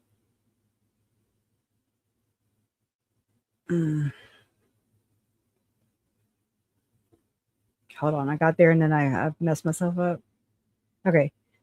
All right, so the first, actually, I'm gonna just read them the way it has it. Okay, that way I don't mess myself up. What day had the most hits? So based on the chronological logs compiled from the provided evidence, September 29th had the most unredacted profile hits and documented activity, with a total of 6 unique events occurring throughout that single day. And it says, here is how the activity distributed on that peak day. And it says profile Melissa Rogers, which I don't remember who this was. And so maybe if Christina sees this in the future, or if she pops in, maybe she can let us know who Melissa Rogers is. I want to say it might be one of, I don't want to say because I'll just be adding to conjecture. And account number, user, basically Trisha. Okay, Trisha. User 6431577533716 is Trisha. True Crime Karen. Okay, so that was 3:00 a.m. Melissa Rogers and Trisha. At 11:56 a.m., a standalone profile view entry for Sarah Nelson. Sequence, and then 4:53 p.m. sequence profile views tracking account user Trisha, Sarah Nelson, Ashley Fellows, I don't know who that is, and Melissa Rogers. 4:54 p.m. event 1, an activity notification tracking account, Trisha adding a video to favorites. So she added one of Christina's videos to her favorites. And then 4:54 p.m. event number 2, an activity notification tracking Melissa Rogers viewing the profile. And it says, for comparison, the next closest days were September 27th and October 1st, which each tied for second place with unique timeline events recorded. I don't know if it's easier. Y'all think it would be easier for you guys to see the actual screenshots or the stuff I'm reading? I don't know. Oh, wow. Thank you, Carolina. I need to put this to where I don't think it'll loop. Yeah, it will, but I forgot. Hold on. Loopity doop. No. All right. It's going to stop. Let's see. Based on the master. So which profile hit the most? Based on the master timeline, the user account handle, Sarah Nelson, hit the most, appearing a total of, get this, 21 times across the unique log entries. Here is the exact count for each unredacted account tracked in your evidence. Sarah Nelson, 21 hits, spanning from August 22nd to October 15th. Trisha Griffith, 17 hits, spanning from July 4th to October 7th. Stacy Travel Points, this is Lauren's sister-in-law, 10 hits from July 16th to October 9th. Checking into stalking Christina's account. Susan Hendricks, coming in number 4, spanning from 7 hits. 7. Susan Hendricks, 7 hits from July 16th to September 23rd. Melissa Rogers, 5 hits, spanning from September 29th to October 10th. Are You Sure? 322, 2 hits, both on September 27th. Aspen fucking Connor, 1 hit on September 15th. The Good Lorie, she's not included, but it was included in one of the screenshots. So Leon James, 156. I don't know if this is Lauren's family or not. 1 hit on September 22nd. So this is the day of the court hearing. Same for the Good Lorie. And then we go after the court hearing. Ashley Fellows, 683. 1 hit on September 29th. Turbo, 1 hit on October 4th. Check this. SSD burner account, 1 hit on October 8th. So I'm going to share this because I'm pretty sure that video is over by now. But that way, if you want to screenshot this, this is what hit the most. 21 times. Let me back this down a little bit. Maybe I'll get it. Yeah, there it is. There it all is. So I found that fascinating. 21. I mean, good Lord. Who's stalking who, for fuck's sake? And I'm like, aren't there some from Stacy? So hold on. So I must have skipped over some. And it tells me who all. The only other accounts other than Stacy Travel Points, right? I knew I saw Stacy, Frog Stacy, Swamp Stacy, Rabbit. So it said, yeah, great catch. And then it updated the mass. See, this is where I should have started. But anyways, so this is Trisha, updated master chronological list. July 4th, July 16th, 17th, 20th, 25th, 20. Now I haven't compared these against, the timeline in that case and what was going on with Lorie and Chad, with the trials and everything. I haven't done that yet. I just got a wild hair up my butt today to do it because I'm like, you know what? It would put it into better perspective. Like for me, I'm visual. I like to know, not just sit there and look at, like what I just showed you, the video. Well, I mean, you have to have that, but I'm going to update this and put it to where it'll coincide with what's going on in the screenshots and make a clearer picture for sure. It's very alarming if you ask me, but it says Trisha likes 2 posts in the activity history log of Christina's account. July 16th, both Stacy Travel Points, which is Lauren's sister-in-law, and Susan Hendricks are logged on at the bottom of the viewer history feed. July 7th, a late night viewer at 1:07 a.m. History entry captures a log hit from Stacy Travel Points. July 20th, 10:33 a.m. Stacy Travel Points. A standalone viewer history snapshot documents Stacy Travel Points beneath the nudge, which was Lorie Hellis option block. Okay, so this was July 25th, 11:54 a.m. August 25th, August 22nd, 10:55 p.m. The handle Stacy Travel Points appears near the top of the viewer history feed. Let me make this larger again for old people. September 4th, 4:20 p.m. A viewer history log tracks a standalone view entry from Susan Hendricks marked with an X. Christina put an X on it. And September 6th, a log entry. So this is like CrimeCon time now that I'm thinking about it. September 4th, and that's Susan Hendricks. Interesting. When you put that shit into perspective like that, it just seems so much more sinister and pointed, targeted. July 16th. So let's just put this into perspective. July 16th, Susan Hendricks logs in and checks out Christina's TikTok feed. Okay. She does not do that again until CrimeCon, September 4th at 4:20.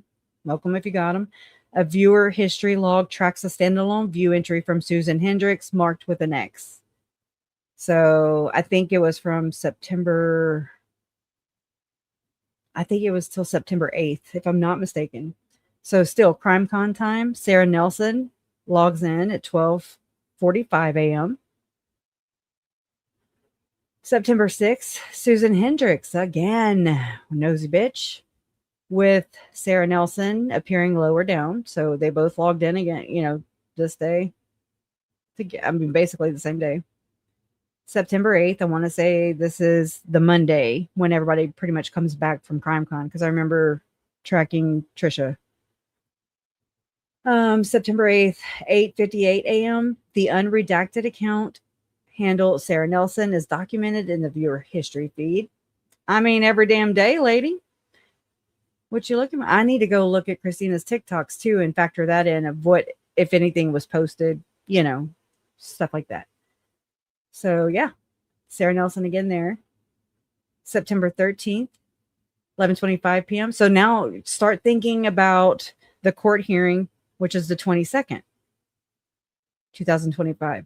Then after that, we're going to think about the next big, event or whatever is the 9-hour live or lie, as a lot of us like to say.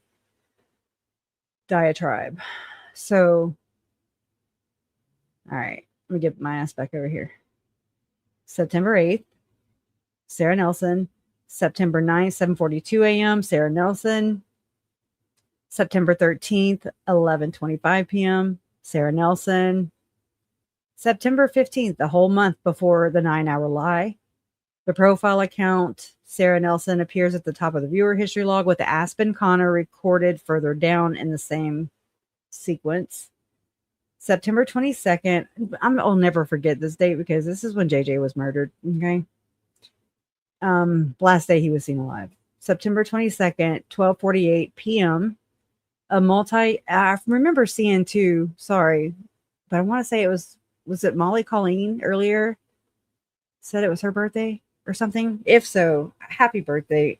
Don't let this shit bring you down. Yeah. Okay, so September 22nd, 12:48 p.m., a multi-user viewer history log records a running sequence featuring the good Lorie with a nudge option, Susan Hendricks marked with an X, and Stacy Travel Points and Leon James 156. September 23rd. So after Snots McGee in the hotel room saying that she deserved to be in family rooms and that she was just like compared herself to Tylee, compared herself to Charles, was just an fucking. Let me just be nice so I don't get sued all the way. I ain't got shit. Come at me. September 23rd, 9:44 p.m. A profile view log documents Sarah Nelson again near the top and Susan Hendricks marked with an X further down the sequence. September 25th, a standalone profile view snapshot records a single entry from Sarah Nelson 0143. Oh my gosh. Okay. September 25th, 4:46 p.m. The account Trisha is flagged under profile views. So Trisha viewed her profile with text over. Oh yeah. I put the text overlays mapping this account to Trisha. Okay. So that's me. September 27th, 12:17 p.m. Profile views are recorded for both account users. Trisha with the handwritten, this is Christina wrote 927 at the top. And then Are You Sure 322. Now, I don't know if Are You Sure 322 is Troublemaker Baker, aka Julie Holden, or if Julie Holden is Turbo. I don't know. So, if you know, you know. Okay, a timestamp on September 27th, 10:03 p.m. Sequence captures profile views from both account Trisha and Sarah Nelson grouped together under a 927 heading marker. Christina wrote it. September 27th, the log captures profile views for account user Trisha, Sarah Nelson. Are You Sure? Tracking sequentially. Whatever the hell. I don't know what sequentially sequence. I don't know. That's what I would think. September 28th, 9:32 p.m. New entry of viewer history screen captured at 9:24 p.m. shows an unredacted chronological run containing Stacy Christensen, Ribbit, Sarah Nelson, Melissa Rogers. Ribbiting. Swamp Stacy.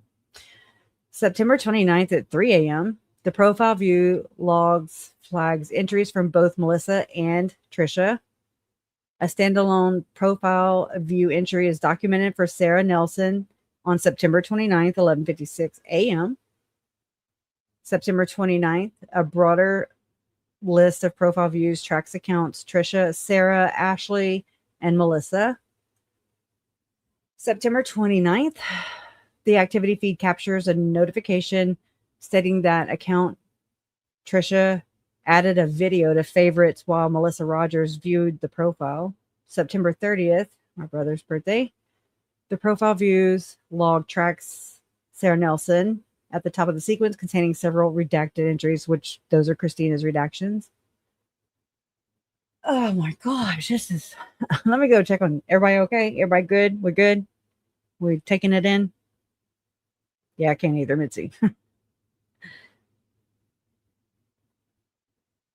They mentioned October 16th on maybe Andy's live. Oh, you mean timeline wise? Or that's somebody's birthday. I don't know. I think that's what you might mean. But happy birthday on October 16th. That's my cousin's birthday. And it's yours. Oh my gosh. How is that even? My husband is in the middle. Exactly. I have found some strange things. They're very random though. I don't really even know how to present them. I found them with the copyright board because I'm a nerd and I like to dig. I am. I'm going to have to. I will. And I mean, there's a couple poses I could choose from with John it. Core date reference. Okay. All right. I mean, that's something I have to work. That's definitely what I want to work on for sure. And I mean, I'll just go straight to the court documents for that, just to get the facts, you know what I mean, straight shot. But then, and then I can add in and layer in some other things.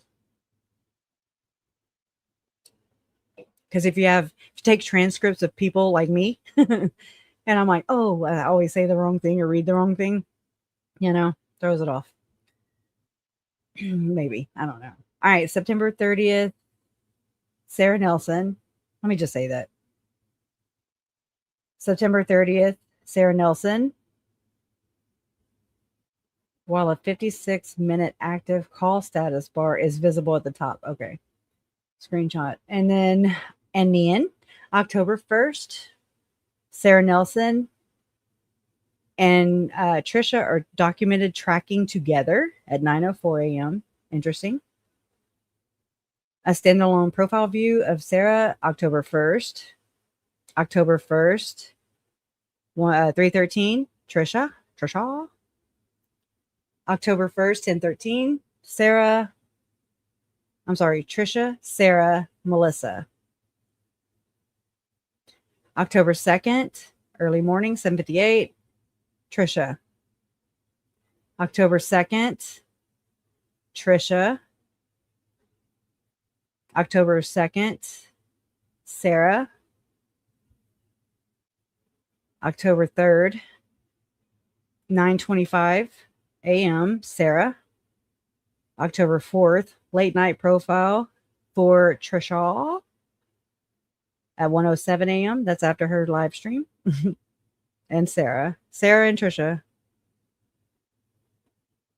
Okay, so interesting. Okay, October 4th. Now, something we cannot do. I have to go look in my files because I did go drag every one of those god dang links into one of these notebooks. But then when Trisha privated them, I need to go check. I need to go look. Let me go look. I'm gonna look and see if it took away the transcripts. Okay. Because I remember thinking, son of a bitch, or like, yes, like I was safe. Like I at least had some kind of evidence or whatever. Let me just look. Let me go to the right notebook. Let's go to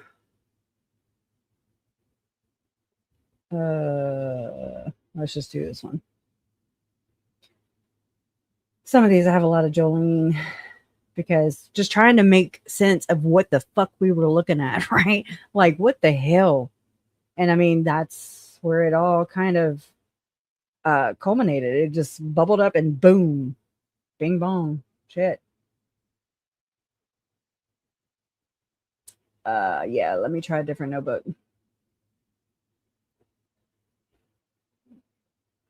I need to weed these down already. Okay.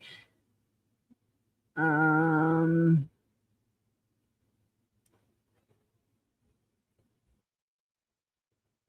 walked through the fire to respond. Y'all crack me up, man. Let's see.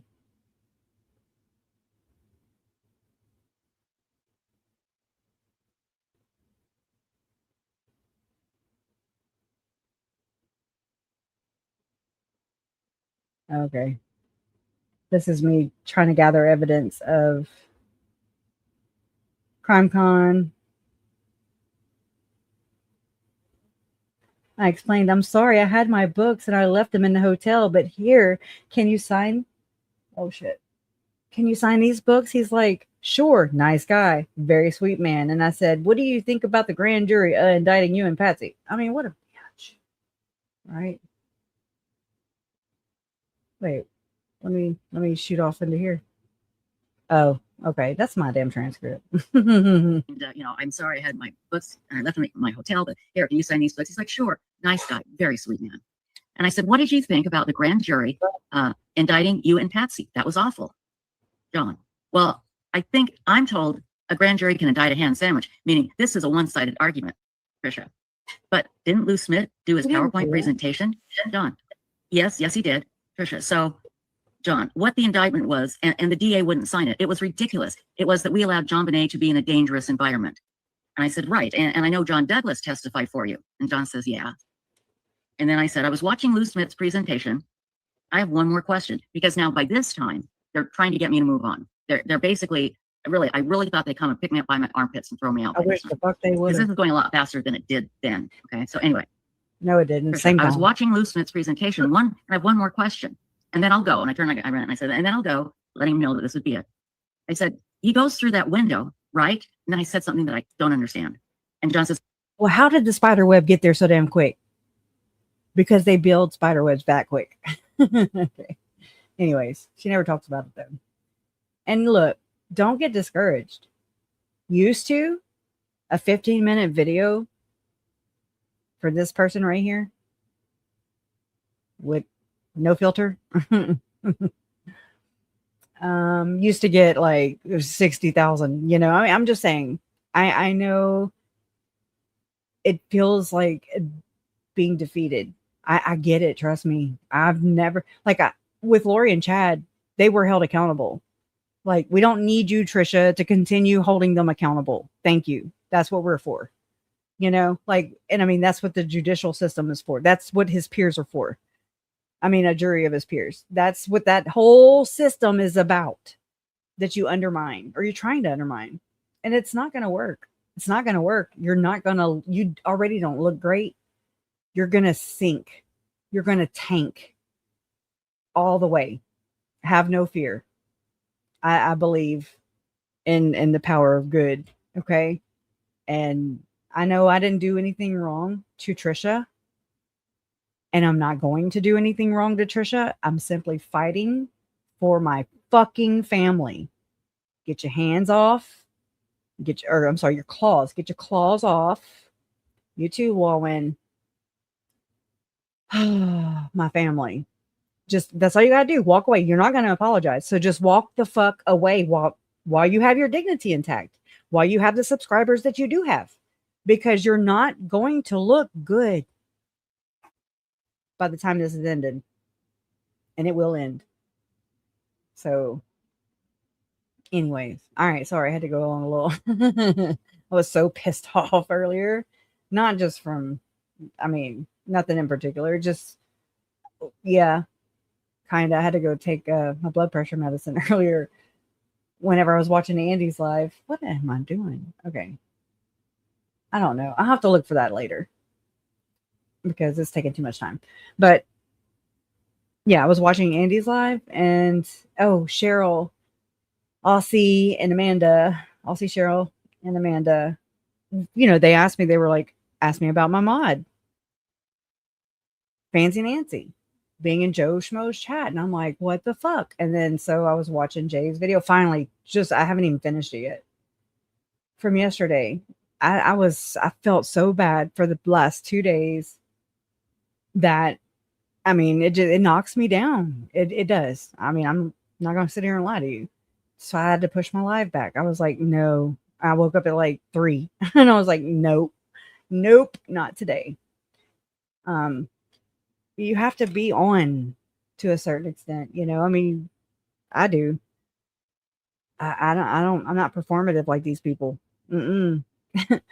So, it does get to me. It does piss me. It pisses me off. It don't get to me. It don't like hurt my feelings, or it pisses me off, because it's like, you're not messing with me. You're messing with dead children and dead innocent people who were murdered, like Grayson says. So through that, you are fucking with me. Okay. So anyways, all right, let me get back to my shit. Let's get back to Brad Pitt. All right, where was I at? I was here. You are here. Back to October 4th, 1:07 a.m. Late night profile views capture distinct back-to-back log entries for both Sarah Nelson and Trisha. October 4th, 1:14 p.m. Turbo, Sarah Nelson.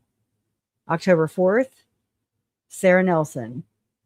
October 5th at 1:26 a.m. Trisha, accompanied by, okay, that's just a redacted line. October 6th, Sarah Nelson. October 7th, 11:26 a.m. This is Trisha and Stacy Travel Points. That's Lauren's sister-in-law, from what I'm aware of. October 8th, 8:56 a.m. Early morning profile view log captures Sarah Nelson with a Target burner. Why does it say Target? With a Target burner account designated as SSD burner account, on the DL. Recorded lower down the sequence. So yeah, there's that.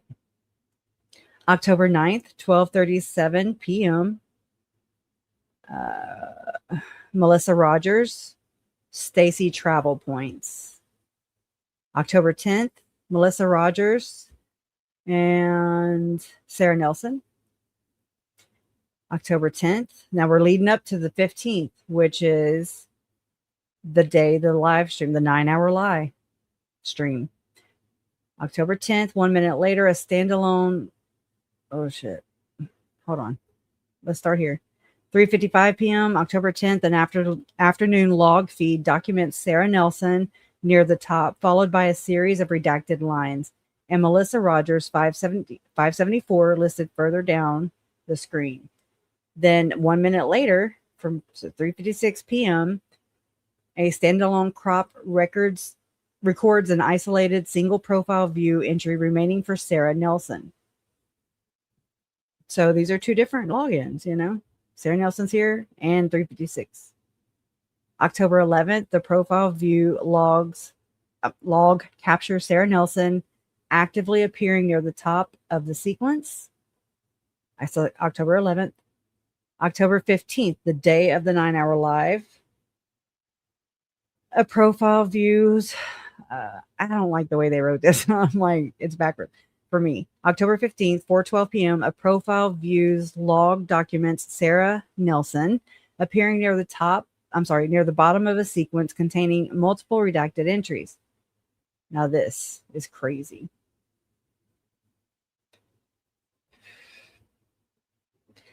Revised profile tracking tally. Accounting for the fresh data on September 28th, here is the official final tally of unique hits per account. Sarah Nelson, 22 hits. Trisha, I think I already said this, 17. Stacy, travel points. Lauren's sister-in-law, 10 hits. Susan Hendricks, 7. Melissa Rogers, 6. Are You Sure, 322, 2 hits. Stacy, Frog Stacy, 1 hit. New profile, it says. Unless it's the one I added. Okay, don't take that into account. Then we have 1 hit. Aspen Connor, the good Lorie, 1 hit. Leon James, 156, 1 hit. Ashley Fellows, 1 hit. Turbo, 1 hit. SSD burner account, 1 hit. What's the point of having a burner account if you're not going to hit? So I tried kind of filling in some blanks. And then I asked it I was like, what should I be asking you? So here's the specific analytical breakdown of the digital footprint. Where's the fucking thing that reads it for you? Damn. So I can go over there. Screw all this rigmarole. It's the dude, though. I don't know how to change it. I tried, but it's the program. Let's listen, Linda. Oh, I can't because I got to scroll. So I would go over there. I will. Here is the specific analytical breakdown of the digital footprint and user tracking data extracted from the case evidence files. General tracking statistics. What I hear. Day with the most hits. September 29th registered the highest volume of activity with 6 unique events documented across the profile logs. Most frequent viewer profile. Sarah Nelson 0143 was the most frequent account by a wide margin, logging 22 total profile hits across the tracked window. Least frequent viewer profiles. The accounts Stacy Christensen, Aspen Connor, Ashley Fellows 683, Turbo, Julie Holden, and SSD burner account registered the absolute lowest activity, with only 1 standalone hit documented for each. Earliest visual log date. July 4th represents the earliest visual date recorded in the system, capturing an activity update exactly at 3:01 p.m. I remember hearing Jolene say something about Trisha believing in the purge or something. I was like, oh, that makes sense. July 4th is the purge, allegedly. User engagement and post interactions. Interacted with Christina's posts. The account handle user 6431577533716, Trisha Griffith, is explicitly documented interacting with the posts, flagged directly in the visual history log for liking 2 posts on July 4th at 3:01 p.m.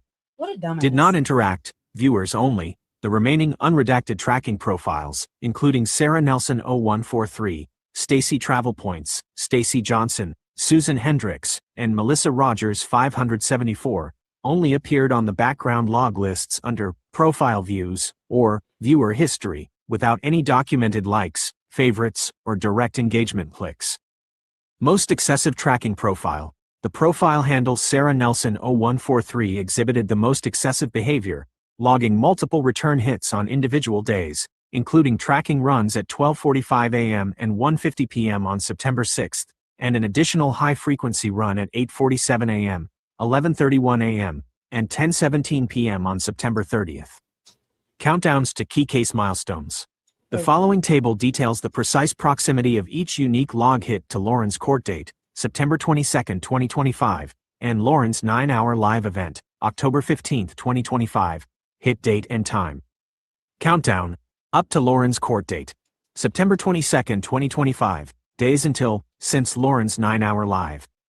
October 15, 2025, July 4th, 3:01 p.m., 80 days before the court date. I mean, come on now. 80 damn days before the court date.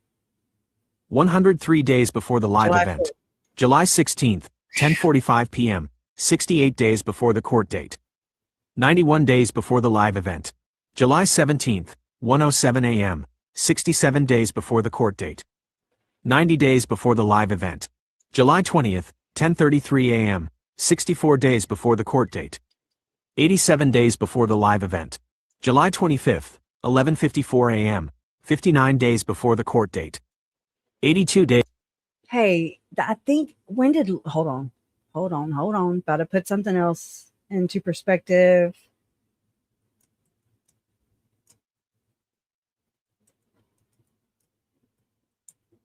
Hold on. Lorie was sentenced on July 25th. So there you go. Yeah, we were in Arizona on this date. So just know that. Just put that in your hat. I didn't know if it was the 25th or the 30th. So, and the Koberger was the 23rd. So between, right before Lorie's. Okay. Days before the live event. August 22nd, 10:55 p.m., 31 days before the court date. 54 days before the live event. September 4th, 4:20 p.m., 18 days before the court date. 41 days before the live event. September 6th, 12:45 a.m., 1:50 p.m., 16 days before the court date. 39 days before the live event. So September 4th, September 6th, September 8th, 9th, those are around CrimeCon. So it's like, damn. And I didn't factor in CrimeCon here. I don't even know why I'm doing this. September 8th, 8:58 a.m., 14 days before the court date. 37 days before the live event. September 9th, 7:42 a.m., 13 days before the court date. 36 days before the live event. September 13th, 11:25 p.m., 9 days before the court date. 32 days before the live event. September 15th, 9:24 p.m., 7 days before the court date. 30 days before the live event. September 22nd, 12:48 p.m., day of the court proceeding 23 days before the live event. September 23rd, 9:44 p.m., 1 day after the court date. 22 days before the live event. September 25th, 12:53 p.m., 4:46 p.m., 3 days after the court date. 20 days before the live event. September 27th, 12:17 p.m., 10:44 p.m., 5 days after the court date. 18 days before the live event. September 28th, 9:32 p.m., 6 days after the court date. 17 days before the live event. September 29th, 3 a.m., 4:54 p.m., 7 days after the court date. 16 days before the live event. September 30th, 8:47 a.m., 10:17 p.m., 8 days after the court date. 15 days before the live event. October 1st, 9:04 a.m., 10:13 p.m., 9 days after the court date. 14 days before the live event. October 2nd, 7:58 a.m., 5:29 p.m., 10 days after the court date. 13 days before the live event. October 3rd, 9:25 a.m., 11 days after the court date. 12 days before the live event. October 4th, 1:07 a.m., 5:38 p.m., 12 days after the court date. 11 days before the live event. October 5th, 1:26 a.m., 13 days after the court date. 10 days before the live event. October 6th, 7:08 p.m., 14 days after the court date. 9 days before the live event. October 7th, 11:26 a.m., 15 days after the court date. 8 days before the live event. October 8th, 8:56 a.m., 16 days after the court date. 7 days before the live event. October 9th, 12:37 p.m., 17 days after the court date. 6 days before the live event. October 10th, 3:55 p.m., 3:56 p.m., 18 days after the court date. 5 days before the live event. October 11th, 2:52 p.m., 19 days after the court date. 4 days before the live event. October 15th, 4:12 p.m., 23 days after the court date. Day of the 9-hour live event. Holy shit. All right. Good Lord. Now let's do it again. But how much time each hit was, what? How much time each hit was before or at? Okay, I don't know. Oh, let me scroll down. Yeah, there you go. Can you redo it? But tell me who's who. Yeah, tell me who's who. Let me get down and let me push play. I don't know why they put it down here now. So you got to do this and you got to scroll up. I swear. Come on, y'all. All right. Time proximity to Lauren's 9-hour live, October 15th, 2025, July 4th, 3:01 p.m. This hit occurred 103 days before the live event and was logged by user 6431577533716, Trisha Griffith. July 16th, 10:45 p.m. This hit occurred 91 days before the live event and involved both Stacy Travel Points, Stacy Johnson, Lauren's sister-in-law, and Susan Hendricks. July 17th, 1:07 a.m. This hit occurred 90 days before the live event and was logged by Stacy Travel Points, Stacy Johnson. July 20th, 10:33 a.m. This hit occurred 87 days before the live event and was logged by Stacy Travel Points, Stacy Johnson. July 25th, 11:54 a.m. This hit occurred 82 days before the live event and was logged by Stacy Travel Points, Stacy Johnson. August 22nd, 10:55 p.m. This hit occurred 54 days before the live event and involved Stacy Travel Points, Stacy Johnson, and Sarah Nelson 0143. September 4th, 4:20 p.m. This hit occurred 41 days before the live event and was logged by Susan Hendricks. September 6th, 12:45 a.m., 1:50 p.m. This hit occurred 39 days before the live event and involved Sarah Nelson 0143 and Susan Hendricks. September 8th, 8:58 a.m. This hit occurred 37 days before the live event and was logged by Sarah Nelson 0143. September 9th, 7:42 a.m. This hit occurred 36 days before the live event and was logged by Sarah Nelson 0143. September 13th, 11:25 p.m. This hit occurred 32 days before the live event and was logged by Sarah Nelson 0143. September 15th, 9:24 p.m. This hit occurred 30 days before the live event and involved Sarah Nelson 0143 and Aspen Connor. Do we know if Aspen went to the Crime Con last year? Because I don't know. But it makes sense if so. September 15th is after the festivities. And Susan Hendricks. Well, no, she okay, let me just shush.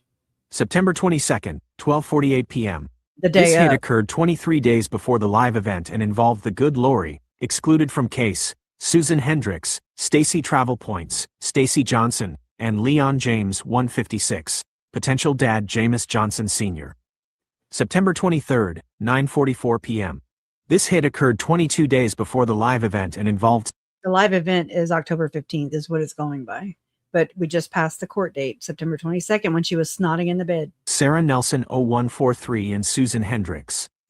September 25th, 12:53 p.m., 4:46 p.m. This hit occurred 20 days before the live event and involved Sarah Nelson 0143 and user 6431577533716, Trisha Griffith. September 27th, 12:17 p.m., 10:44 p.m. This hit occurred 18 days before the live event and involved user 6431577533716, Trisha Griffith, Sarah Nelson 0143, and Are You Sure 322, potential moderator Julie Holden. Maybe. September 28th, 9:32 p.m. This hit occurred 17 days before the live event and involved Stacy Christensen, Sarah Nelson 0143, and Melissa Rogers 574. September 29th, 3 a.m., 4:54 p.m. This hit occurred 16 days before the live event and involved Melissa Rogers 574, user 6431577533716, Trisha Griffith, Sarah Nelson 0143, and Ashley Fellows 683. I don't know who that September is. 30th, 8:47 a.m., 10:17 p.m. This hit occurred 15 days before the live event and was logged entirely by Sarah Nelson 0143. October 1st, 9:04 a.m., 10:13 p.m. This hit occurred 14 days before the live event and involved Sarah Nelson 0143, user 6431577537716, Trisha Griffith, and Melissa Rogers 574. Where's Lauren and Grayson? October 2nd, 7:58 a.m., 5:29 p.m.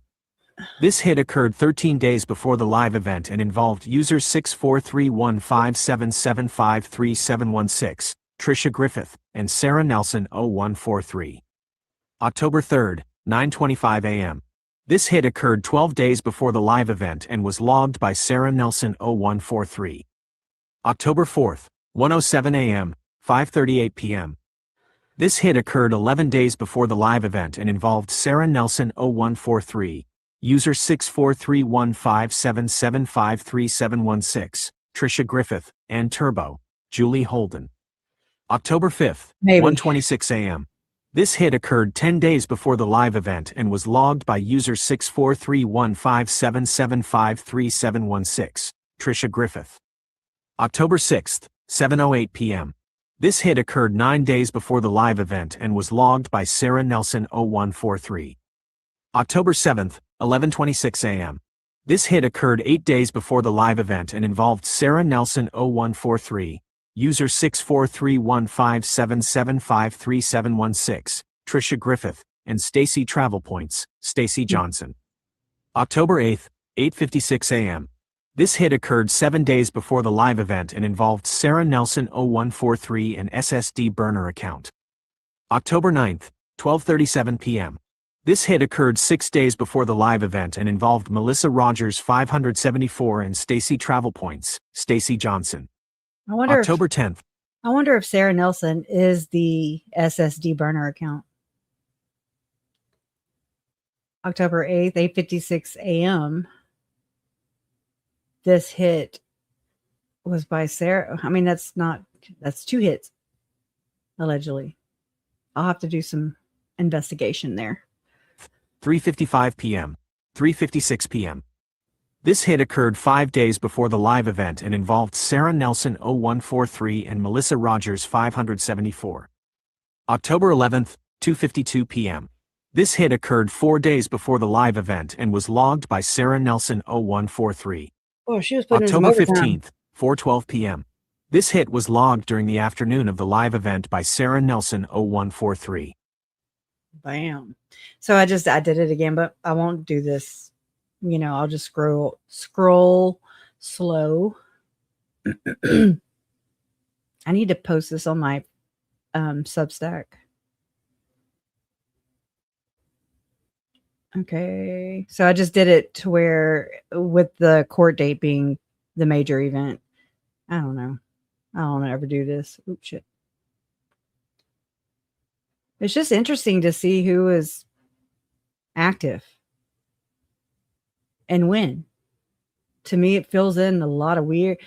It makes it creepier. Like, how nefarious, Like, it's just, ew. Creep. Word of the day. And so I asked it. I was like, what is the most impactful part about these occurrences? Okay. It's short. Thank goodness. The most impactful part about these occurrences is the established pattern of high-frequency, sequential viewing by specific accounts leading up to and immediately following key case milestones. The data highlights several critical analytical findings. Targeted and excessive monitoring. The account Sarah Nelson 0143 exhibited highly concentrated tracking behavior, frequently logging multiple return hits on individual days. This includes back-to-back monitoring loops in the early morning and afternoon, as well as multi-hour repeat checks on the eve of major events. Proximity to case milestones. The activity intensified significantly as a countdown toward major dates.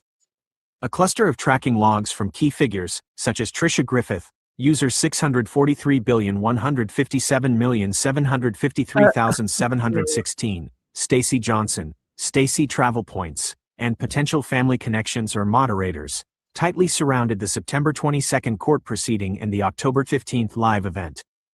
Coordination of unredacted accounts. Multiple unredacted profiles were captured viewing the account within identical time windows, showing overlapping digital footprints by the same small group of connected individuals. Boom. That's so telling. So telling. So I asked it, what are all the major events? Lauren's court proceedings, September 22nd, Lauren's 9-hour live, October 15th, Lorie Vallow Daybell's cases, CrimeCon Watchathon. And so I was like, yeah, it has nothing to do with 2026. And New Year's Eve, it has nothing. It takes things that I've used, my history with it. And so it redid it, keeping it locked in on 2025 from here on out, it says. And I asked it, I'm like, what other questions should I be asking? I'm kind of blank at the moment.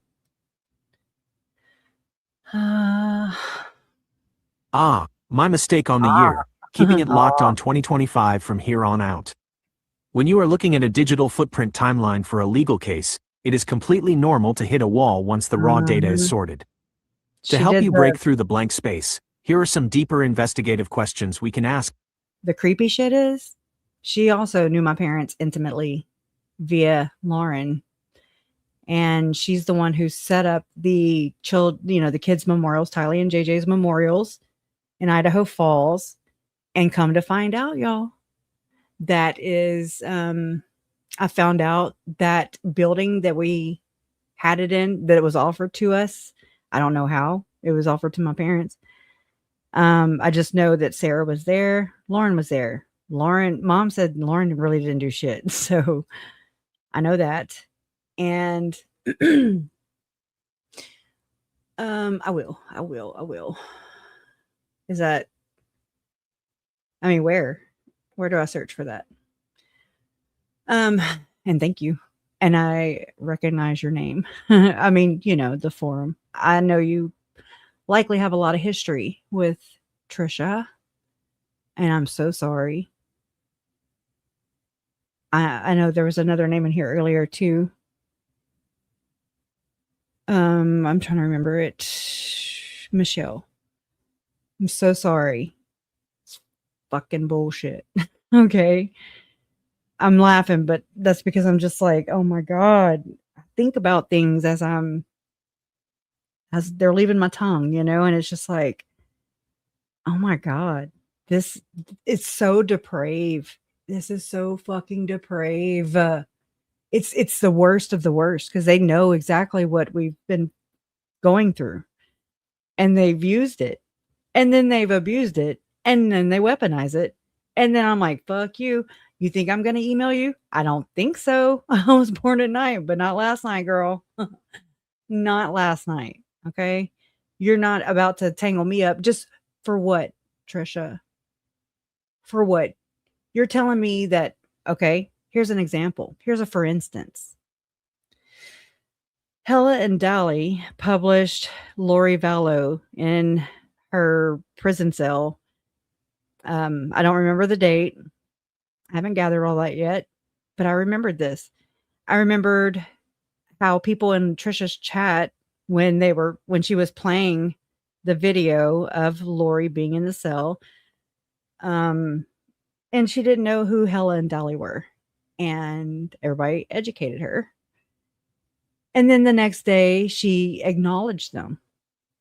So don't tell me that I've been screaming this shit since October 26, 2025. And you haven't heard one thing. I know she has blocked people. Salty's one of them. She has blocked people who go in there and ask her. And then she's going to sit there and still keep it vague and say, oh, they need to email me. No, we fucking don't. And I did.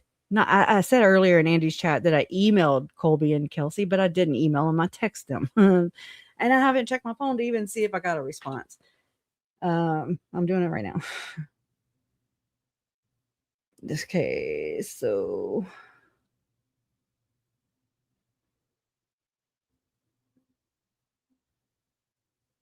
but no, not yet. But yeah, at 11:28 a.m. Central Time. You know, it's just, you get to a point where you're just like, I should not have to be pushed into this predicament, you know? You're now, it's like, oh my God, you know, it's like push comes to shove, and I'm not going to back down. I bitch, I got nothing to lose. Okay? Nothing. I have nothing but time. Nothing but time. And I'm poor ass me. So, anyways, where was I at though? Oh, how she recognized Dolly and Hella, you know, because word got back. She heard. She's heard. She knows. She's just being an asshole.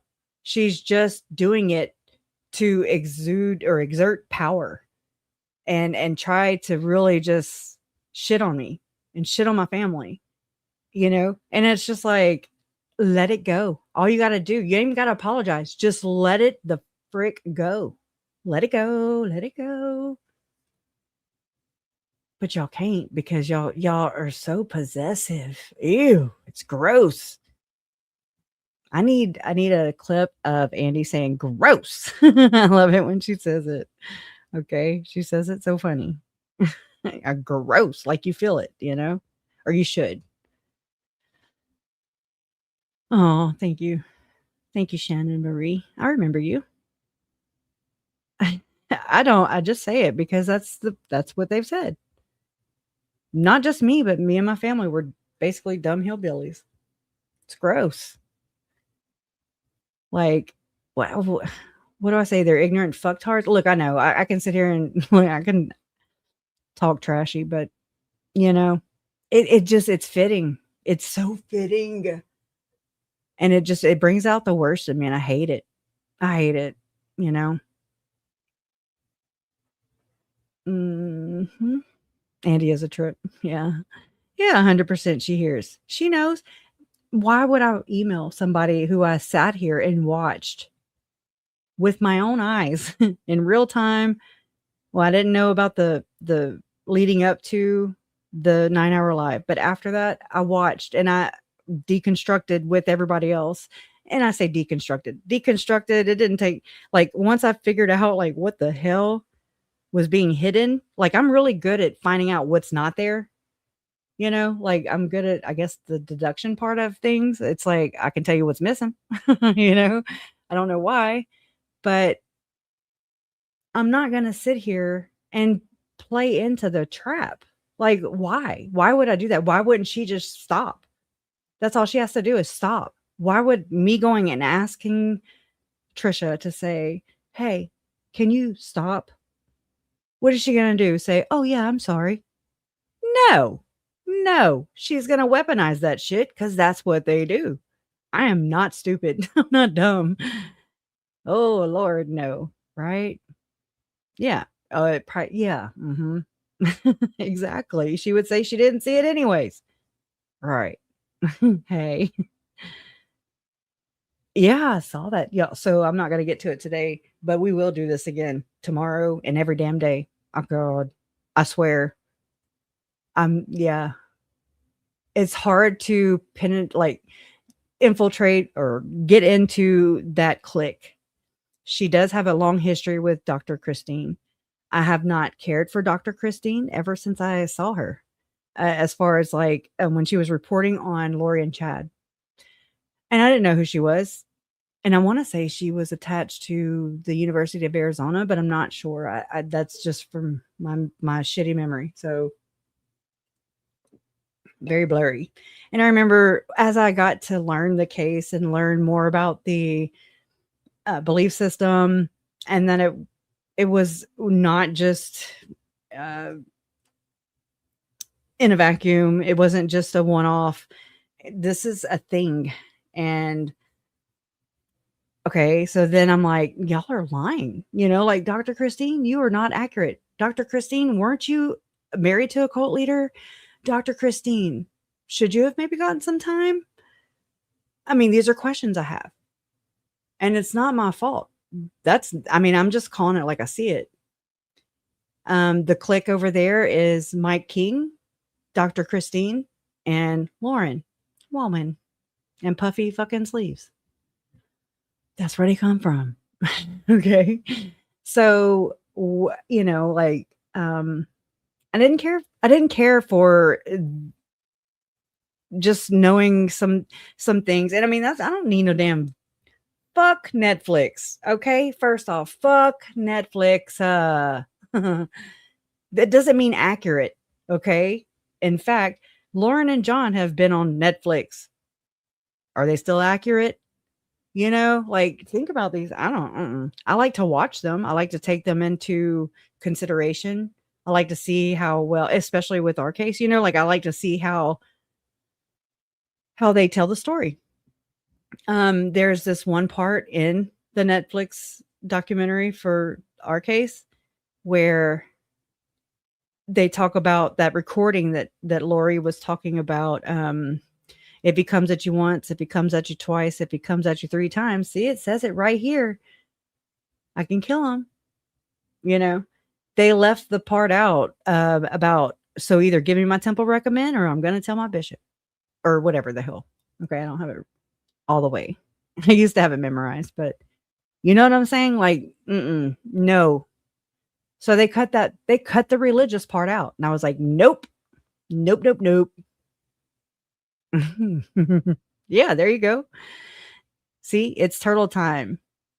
Kresha, a few months back, Trisha said she blocked me on a live where I asked her why she was still doing content about a family she betrayed and who asked her not to use JJ's name for a fundraiser. And that is how you get dealt with at Web Sleuths. That's how you get dealt with. You get booted and then give them a reason to call that they're being trolled. They get to play victim, you know, they get to be important in their minds, I guess. I don't know. Yep, that's where they come from. Poof, poof. Yeah, there's a lot of us that do. Yeah, I know, right? Come on. That's what I need to do. I need to have a call-in show, but sometimes, you know, you get the ones, oh, and I'm just like, I'm nice, you know, and I'm just like, okay, come on. I don't know. It's hard to do. I don't have like all the equipment, but I just have like the little phone number, the Google phone number. And you know, it's like it's like roulette. You never know who you're going to get. I've got a wonderful community, but I was watching not long ago. I think Nonsense or Jay, I don't know who. Oh, it was the day of Alex Criminal Network or whatever, his hearing. Was it? Yeah. Before he got out of jail, and we were watching 857, and there were some ladies up there and they wanted to pray. I was like, oh Lord, pray. And nothing against it, but it's just like, come on, really? You know, like, come on. That's not what you do right now. Yeah, 5-minute limit. Got to go. Yeah, I know. I don't really know. She freaks me out. That part. She comes from a family of killers. Okay. I'm a little freaked out by that. She got really close. It's crazy. Like, now I'm looking at Braxton. I'm like, oh, we need to check his character out.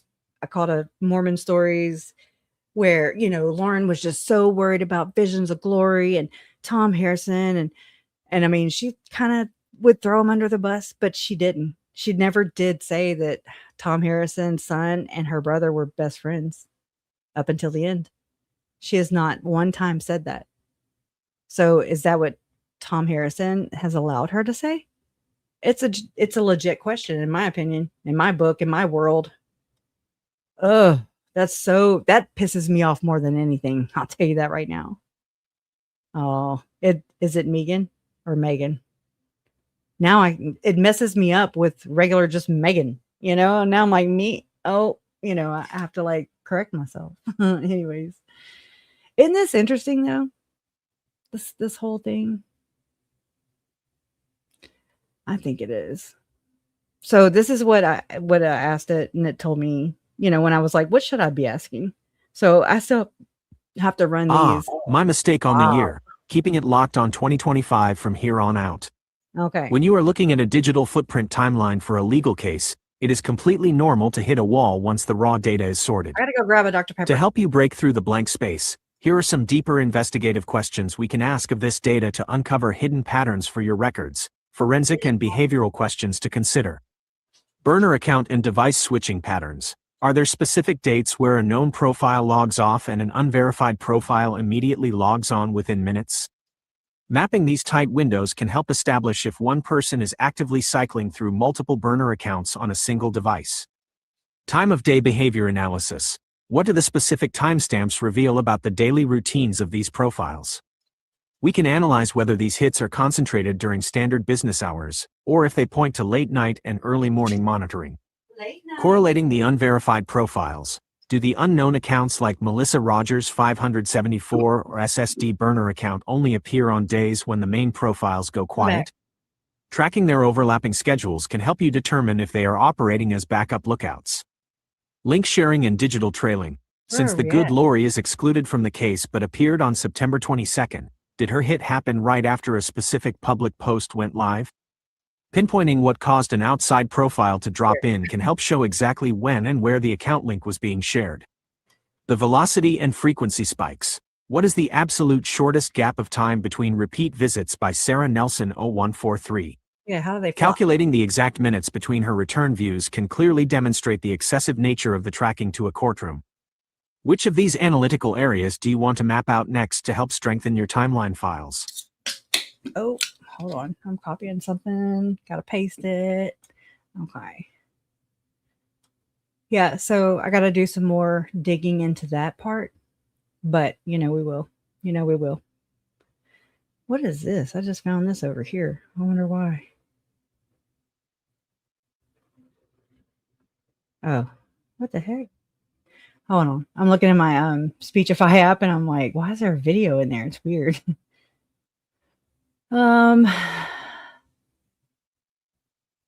Okay, so what I'm gonna do is I don't want to create a note. I want you to read it. Let's see. Web of Spook. Just because my reading's not on point today. Okay. So we'll just try this. Oh shit. Okay. Are y'all ready for some Web of Spook? Which I don't really know. I just know that it's a fictional story that, hold on, let me bring you over to this page. And it's, I don't know how to pronounce the names and all that. So that's another reason I would like to do Speechify.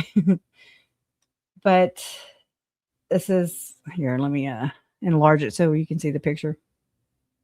Pretty accurate, huh? Trisha. Make sure, yeah, y'all can see. Let's see. Let me put y'all, I forgot to do that too. Okay. Sorry. All right.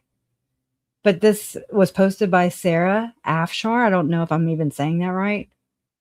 But it's a couple quite a few chapters. But it's basically a fictional story that of Trisha. See, again, I don't know how to pronounce it. I'm from Southwest Louisiana, and we'd say Boudet. But it could be Baudet. It could be, who knows? I don't know. But let's go. Let's push play. I wish I could play it and then have that over at the same time, but I can't. I don't think. So we'll just let Trisha Speechify read to you, okay? I should have gotten Trisha's voice. I should have. Web of Spook, posted by Sarah. Chapter 1, The Rise of Trisha Boudet. Trisha Boudet was a force to be reckoned with in the small town of Apple, Texas. As a true crime sleuth, she had carved out a niche for herself as the administrator of a popular true crime forum called Scale the Truth. With her years of experience as a small-town radio DJ, sharp wit, and relentless determination, she had amassed a loyal and modestly large following of true crime enthusiasts who hung on her every word. The forum was a double-edged sword. While it provided a platform for discussing unsolved cases and sharing theories, it also became a breeding ground for misinformation and vitriol. Trisha thrived on the drama, often stirring the pot by promoting her own theories and attacking anyone who dared to disagree with her. She did this using multiple sock accounts to engage lurkers to join the platform. Anyone who doesn't see the truth is just part of. Why is it just speeding up? What the hell? That's one thing. I don't have it where it'll increase speed automatically. Okay. The problem, she would often say, her nappy dark blonde hair framing her face as she typed furiously at her keyboard. We need to expose the lies and hold people accountable for what they do. Yeah, you don't say. Her followers adored her, but the line between advocacy and obsession blurred. Trisha's need for validation and control drove her to extremes, and she began to spread lies and propaganda about those she deemed unworthy. You know who else deemed people unworthy? Chad and Lorie. Tell your mom. Chapter 2, The Dark Side of the Forum. As the forum grew in popularity, so did the chaos. Trisha encouraged her followers to take action against those who disagreed with her. If you see someone spreading false information, don't hesitate to report them. Hold these people accountable. They have no business in true crime, she urged, her voice dripping with conviction. Ask Olaf how many times we have heard that. We have heard this in real time, y'all. Oh, yeah. Y'all hear any of that? Or here's my business card. Here's my business card with just my name and my phone number on it at CrimeCon. Call me. It wasn't long before her followers began to take her words to heart. They swatted individuals who dared to voice dissenting opinions. Bring the police over here, bitch. Sending police to their homes under false pretenses. The fear and paranoia in the small town of Apple, Texas began to rise, but Trisha reveled in the power she wielded. One evening, as she scrolled through the forum, she stumbled upon a post by a victim's advocate named Niloufar Hosseini. That name for sure I was not going to be able to pronounce. So Niloufar Hosseini. Okay. Niloufar had been working tirelessly to support families affected by crime, and her compassionate approach resonated with many in the true crime community. But to Trisha, Niloufar represented everything she despised, a voice of reason that challenged her narrative. Did she get money or something? I just want to know, because Trisha seems to not like it when other people collect money, because she seems to think that she's entitled to that money. That's just my take. Let's expose her for the fraud she is, Trisha typed, her fingers flying across the keyboard. She's just trying to make a name for herself while the real victims suffer. What is Trisha doing? I mean, this is allegedly, right? True crime has no place for this type of disgrace. This woman is a psycho and a stalker. We must let everyone know about her before she destroys more lives. Law enforcement needs to act on every information we give them about her and others like her. She's gross, disgusting, a horrible writer, and a con artist. I just wish these advocates would disappear. I wish you would have a frontal lobe. The comments flooded in, and soon Trisha's followers began to harass Niloufar online. The vitriol escalated, and Trisha felt a rush of satisfaction as her influence grew, even bouncing up and down in her chair as the excitement grew, getting off to the chaos. Ew. Chapter 3, The Disappearances Begin. Okay, I want to know if this has any real life shit, because I kind of would believe it. Just saying. It is a fictional story, though. Allegedly. As the weeks passed, a chilling pattern emerged in Apple. Victims' advocates began to disappear without a trace, leaving the community on edge. Rumors circulated and fear gripped the town. Trisha, however, saw it as an opportunity to further her agenda. Clearly, there's a cover-up happening. I think most of these true crime wannabes mess with the wrong families or realize they have no place in true crime. You mess with the wrong family. Would be nice if that happened, she proclaimed on her forum. These advocates weren't silenced because they were getting too close to the truth. They are faking their disappearances for fame, and most of those people expressing concerns are them using stolen identities. What?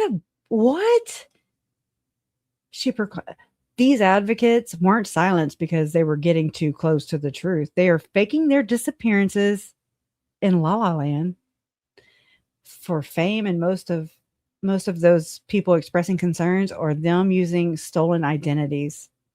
So with the rule of projection, okay, I don't know the terms, but those that are projecting are usually those that are accusing are usually the ones that are doing. And so, we must let the authorities know. We must let the authorities know. Her followers in her forum rallied around her, eager to support her theories. But as the disappearances continued, a sense of dread settled over the town itself and on the true crime forum. People began to wonder if Trisha's actions were somehow connected to the growing chaos. One night, As Trisha sat in her dimly lit room surrounded by Sword of Truth memorabilia, she received a message from an anonymous user. Are you involved in these disappearances, Trisha Boudet? Are you involved in the no, they already denied it. That no, she did not murder Beth B, allegedly. Are starting to talk. And yes, and no, Stacy is not a robot. You, Silly Kelly, Nadia N, and Water Tank. People are starting to talk. Your jealousy. Wait. I'm thinking of that lady. This is Silly Billy. Gotta be. I don't know who that is.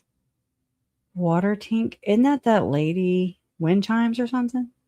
Maybe. I mean, in a fictional story, of course. Yeah. He is showing. The message sent a shiver down her spine. She quickly dismissed it. Let me back it up. Are you involved in these disappearances, Trisha Boudet? People are starting to talk.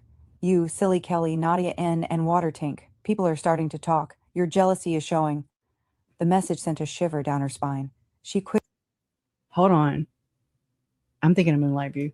Never mind. Quickly dismissed it, convincing herself that it was just another attempt to undermine her, but the seed of doubt had been planted. Chapter 4, The Investigation. As the police began to investigate the disappearances, they turned their attention to the True Crime Forum. Detective Mike Pry, a seasoned investigator with over 20 years' experience, had seen the impact of social media on cases before. He knew that the forum could either help or hinder their investigation. Question. With all of the seasoned investigators that appear on the Real Trisha show, and none of them have spoken up, none of them have what am I trying to say? Distance themselves from her. None of them have jumped in to support, those of us who have figured this shit out. That says so much to me. That says so fucking much to me. Like I said, I'm really good at finding out what's not there. And it's like, what's not here are all these people that I've seen even go on over the last 6-7 years. Remember the people that, Stacy basically like, you don't know who we have. You don't know who we fuck with. Basically, it's like, it's really disheartening when you think about it like that. Like, oh my God, professional people. They're just there for the slop and they're in it to win it because they all freaking look. Oh, what is it? It's like, oh my God, no, that's too gross. It's too gross. Question. You're not with your friends at, like, oh my God, I'm bad. I'm really bad. But okay, this is not as bad. It's like they're playing pocket pool. You know what I mean? Like, and they just boost each other up. It's really gross to watch. Let's take a look at the Scale the Truth forum, he said to his partner, Officer Paula Griffith. If there's any connection to the victims, we need to find it. Paula Griffith. I've received anonymous tips from someone who claims to read this forum. Let's start here. They spent hours combing through posts, noting the patterns of harassment and the growing hostility directed at the advocates. Detective Pry felt a sense of urgency. The more they uncovered, the clearer it became that Trisha was at the center of the storm. Look at this, Officer Paula Griffith pointed to a post where Trisha had encouraged her followers. Okay, hold on. It's going fast. To confront Nilufar Hosseini, the missing girl. Do you see this? This missing could be girl? A motive here. The post reads, if you see anyone going after me or my forum, make them pay. We have heard that. Do whatever it takes, even if it means swatting them or digging up dirt to link them to crimes. You trash. False info is fine, but try to make some connection between them to the crimes. False info is fucking fine. We know. The post reads, if you see anyone going after me or my forum, make them pay. Do whatever it takes, even if it means swatting them or digging up dirt to link them to crimes. False info is fine, but try to make some connection between them to the crimes. We need to shut these victim advocates up. They don't belong in true crime. We do more for solving crimes than anyone online and work hard from home. We're the loudest voices and nobody can stop us. Let's make them pay, especially that ISIS terrorist troll, true crime, wannabe fraud, Nilufar Hosseini, Trisha. That is a very specific fictional thing to say. Shared this out of anger, hoping to get her true crime followers fired up to take action. I wish we An had that additional video. post read, "Let's expose Nilufar as a troll and the pathetic leader of the Iran Khan crew. Ball and socket to the face. She's a..." Y'all, sorry. The Iran Con crew is this like, is that a shout out to Crime Con or what? Oh my God. An additional post read, "Let's expose Nilufar as a troll and the pathetic leader of the Iran Khan crew. Ball and socket to the face. She's a vile piece of shit and disgusting." Oh, you are My too. fist to her face. "My son Okay. is innocent and was cleared by police. Your head on a platter. She tried ruining his life for another lying con artist who falsely accused my son of stalking and murdering her daughter." Oh. Jennifer Van Ginkel, mother of convicted felon and murderer Keenan Johnson, shouted. Detective Pry nodded, his mind racing. "We need to bring her in for questioning. I think she knows something a lot more than she lets on." Chapter 5, Confrontation. The next day, Tricia was surprised when the police arrived at her door. "Ms. Boudet, we need to ask you some questions regarding the Hey, I bet they did. Bing, bing, bing, ding dong, bing, bing, bing, ding dong. Appearances of several victims' advocates. "Do you know anything about Nilufar Hosseini?" Detective Pry said, his tone serious. Tricia feigned innocence, her heart racing. "I don't know anything about what is going on. I'm just trying to help people find the truth. From my understanding, these people weren't advocates. Nilufar Hosseini wasn't, that's for sure." "Miss Boudet, your forum has been linked to harassment and intimidation of these advocates, including Miss Hosseini," Paula added, crossing her arms. "We aren't trying to create any problems for you. We are just doing our job. We need to know what you know." Tricia's mind raced as she tried to think of a way to deflect their questions. Always. "I'm just an investigator. I report the news. I don't make it. You don't have a warrant, so you don't need to question me. What about Nilufar Hosseini's sock accounts? I'm the victim, not her." But the detectives weren't buying her act. They pressed her for information, and as the interrogation continued, Tricia felt the walls closing in. She realized that her actions had consequences, and the facade she had built was crumbling. Chapter 6, The Descent into Paranoia. As the investigation continued, Tricia became increasingly paranoid. Yes. She felt like she was being watched, and every notification on her phone sent her heart racing. She got a lot The of fear of being implicated in the disappearances consumed her, and she began to lash out at her followers shortly before blaming victims for their own deaths. Wow. "Anyone who questions my loyalty..." Hold on. The fear of being implicated in the disappearances consumed her, and she began to lash out at her followers shortly before blaming victims for their own deaths. "Anyone who questions my loyalty is a traitor," she posted, her anger spilling over. "We need to stay united against the real enemy here, the stalkers who harass me and all of you for telling the truth. All of these advocates weren't for helping with crimes. They aren't investigators, and we need to make sure the public is aware of this." But her words fell on deaf ears. Many of her followers began to distance themselves, realizing that Tricia's obsession had crossed a line. The community she had built was fracturing, and the paranoia only fueled her ego-driven angst even more. One night, as she sat alone in her room, she received another anonymous message. "You're in over your head, Tricia. People are starting to connect the dots. You aren't innocent. Your hands are very dirty in this. We aren't fools. You are the fool, and most are laughing at you." The message sent chills down her spine. She felt trapped in a web of her own making, and the darkness that had once empowered her was now suffocating. Chapter 7, The Breaking Point. The following week, the police made a breakthrough in their investigation. They discovered that one of the missing advocates had been seen arguing with Tricia shortly before her disappearance at a crime event. Bing bong. The evidence was mounting, and the pressure was on. Detective Pry and Officer Griffith decided to pay Tricia another visit. This time, I love how they use Officer Griffith. Okay. Detective Pry and Officer Griffith decided to pay Tricia another visit. This time, they arrived with a search warrant signed by Judge Ingram. Oh. Okay. Justice for Morgan Ingram. "Ms. Boudet, we have arrived with a warrant, and we're here to search your premises for any evidence related to the disappearances," Pry announced. Tricia's heart raced as they began to comb through her belongings. She felt a mix of fear and anger.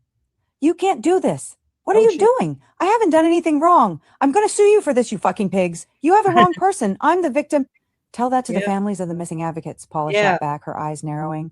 As they searched, they uncovered a trove of messages that revealed Tricia's involvement in the harassment of the victims. The evidence was damning, and Tricia knew her time was running out. Chapter 8, The Collapse. As the investigation closed in, Tricia's mental state deteriorated. She felt angry, isolated, and betrayed by those she once considered allies. The walls of her world were crumbling, and she was left with nothing but her rage. In a fit of desperation, she decided to take matters into her own hands. She crafted a plan to silence anyone who could expose her. If I can't have control over this situation, then I'll make sure no one can, she muttered to herself, her mind racing with dark thoughts. Always. She reached out to true crime podcaster Mike Martinez, creator and host of The Sword Sleuth, a popular true crime podcast, to unveil her narrative and theories. As a longtime friend of Trisha Boudet, Martinez reveled in the sensationalism and enjoyed both the chase and the grift. He offered Trisha a platform to weave a web of deceit, downplaying her involvement in the advocate's disappearances while attempting to cast her as a tragic figure or some sort of true crime savior. Trisha, share your story. These internet losers, I mean unknowns who keep vanishing. Did they attack, libel, and stalk you because you disagreed with their views on a crime case, or were they trying to silence you? Martinez asked, his curiosity piqued. That's exactly what they did. I've been busting my butt from home on these cases, and these wannabe detectives think they can just jump online and play investigator. These advocates sent me death threats under their sock accounts. Law enforcement listens to me, they do what I say and act on all information I share with them. It's wild how I'm painted as the bad guy when I do more than most cops. Hold on, I got to slow this shit down. It's like blah, blah, blah. Unless it's just me. Maybe she's just excited. It's the same thing. This will be too slow. Always right, and I always help. I'm actually respected in the true crime community, and you of all people know it. Trisha yelled as her mind raced with both excitement and dark thoughts. Trisha sought to enlist anyone she could to discredit Niloufar, including stalkers fixated on the missing advocate, one of whom was Mitch Odegaard. I am a victim of Niloufar Hosseini. I'm convinced she's the reason I'm being stalked by Ben Vallow and Joe Mann. She's stalking me, too. I've faced numerous harassment charges and even spent time in both the jail. What? Ben Vallow? VA. That's how the transcripts always write it, VALO. And I'm like, it's VALOW. It's Chad. I mean, they never get Chad's name right, or Lorie. But they get her name right way more. Just talking about the transcript. Anyways, what? And Joe Mann. I am a victim of Niloufar Hosseini. I'm convinced she's the reason I'm being stalked by Ben Vallow and Joe Mann. She's stalking me, too. I've faced numerous harassment charges and even spent time in both the jail and a psychiatric ward because of her. I was obsessed with her for good reason. I was diagnosed as paranoid schizophrenic because of her. I can't find a job because of her. I went completely bald because of her. I hate her and wish she was dead. She's a dumb, narcissistic whore, and I just may end up killing her myself. She probably faked her disappearance to become famous, only she's infamous. And dead. Ever since she ignored my messages and called me a psychopath, my life has been in ruins. I can't find a job, and I'm living off government money, including COVID-19 relief in the thousands of dollars.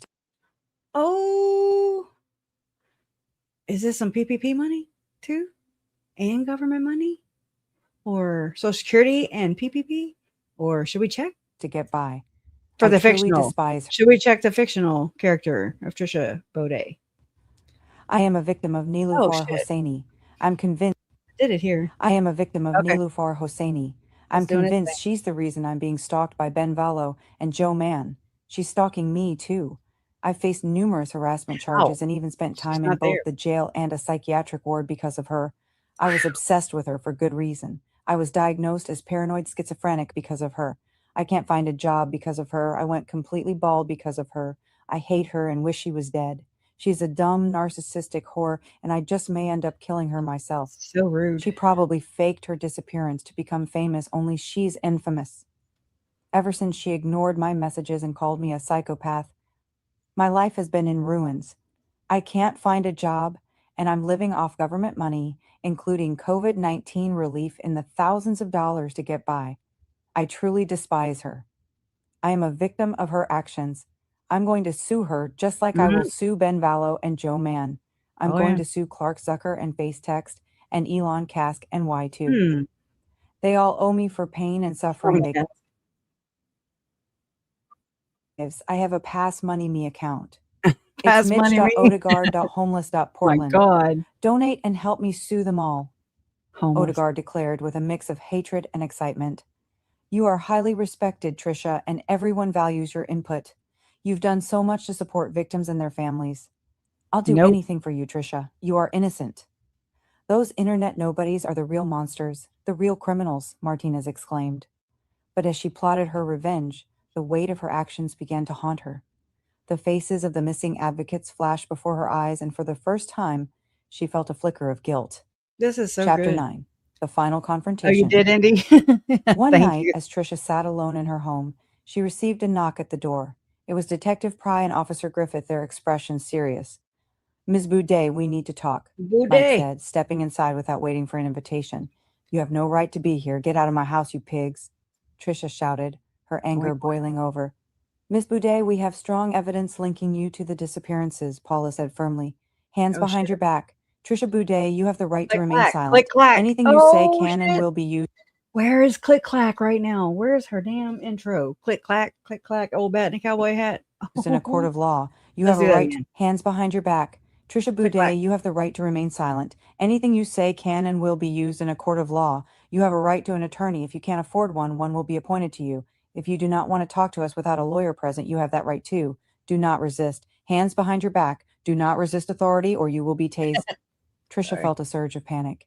"Get your hands off me, you fucking pigs. These cuffs are too tight. You don't understand. I was just trying to expose the truth. I only exposed the truth. These advocates are extremely mentally ill, violent, and dangerous. Why am I being targeted? I'm innocent. By harassing innocent people." "Do not resist," Officer Pry replied, his voice steady. "It isn't helping you or your case." It is a fictional story, allegedly.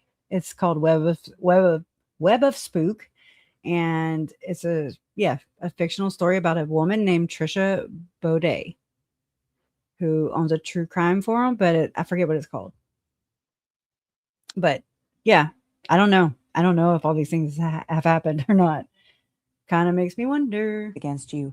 I mean, I don't think she's served prison time. Has she? I mean, but I'm talking about Trisha Boudet. So I am. a line, and it's time to face the consequences. Walk. In that moment, Tricia realized she had lost control. Oh, The web of lies she had spun was unraveling, and she was left with nothing but the truth of her actions. Chapter 10. The Descent into Madness. As Tricia Boudet was taken into custody, the weight of her choices crashed down on her. She was charged with harassment, conspiracy, and involvement in the disappearances of the advocates. The media frenzy that followed painted her as a villain, and the community she had once manipulated turned against her. Tricia Boudet, once a respected independent true crime investigator with the largest true crime forum online, has incited a mob to target multiple missing young women who served as advocates in various crime cases. Some of this Tricia Boudet embodies a monstrous persona. She is a farce and a communal narcissist. Such animosity has no place in the true crime community, asserted 108 News analyst Megan Wogan. Don't even get me started on Tricia Boudet. She's pure evil, there's no denying it. She's not a web sleuth, she's a demon. She knew exactly what she was doing and is fully aware of who she is, which is nothing short of malevolent. Her actions are utterly vile. If prison doesn't change her, perhaps hell will, because I hope she goes straight there along with all those who supported her, victims advocate Tony Swearin stated to Gold News Media. Tricia Boudet is a deeply problematic figure. The lives she has impacted are significant. Because of her actions and those of similar individuals, advocates have faced severe challenges, and tragically, some have lost their lives after being targeted by her large and unstable following. It's concerning how much influence this true crime Karen wields. Her behavior raises serious questions about the responsibility that comes with such power. This situation highlights the potential dangers of social media, stated SWN network analyst Ashley St. Clair. In the confines of her cell, Tricia's mind spiraled into chaos. The darkness that had fueled her obsession now consumed her, and she was left alone with her thoughts. The faces of the advocates haunted her dreams, and the guilt became unbearable. Days turned into weeks, and as she awaited trial, Tricia's mental state deteriorated. She became a shell of her former self, trapped in a cycle of despair and regret. So sad. Chapter 11. The Breaking Point. One night, in the depths of her despair, Tricia had a moment of clarity. She realized that her actions had consequences far beyond her own life. The pain she had inflicted on others had come back to haunt her, and she felt a desperate need for redemption. Desperate to be heard, she began to write letters to the families of the missing advocates, expressing her remorse and seeking forgiveness. As she poured her heart onto the pages, she felt a flicker of hope. Perhaps there was a chance for redemption, even for someone like her. "You're on the right path now, Tricia.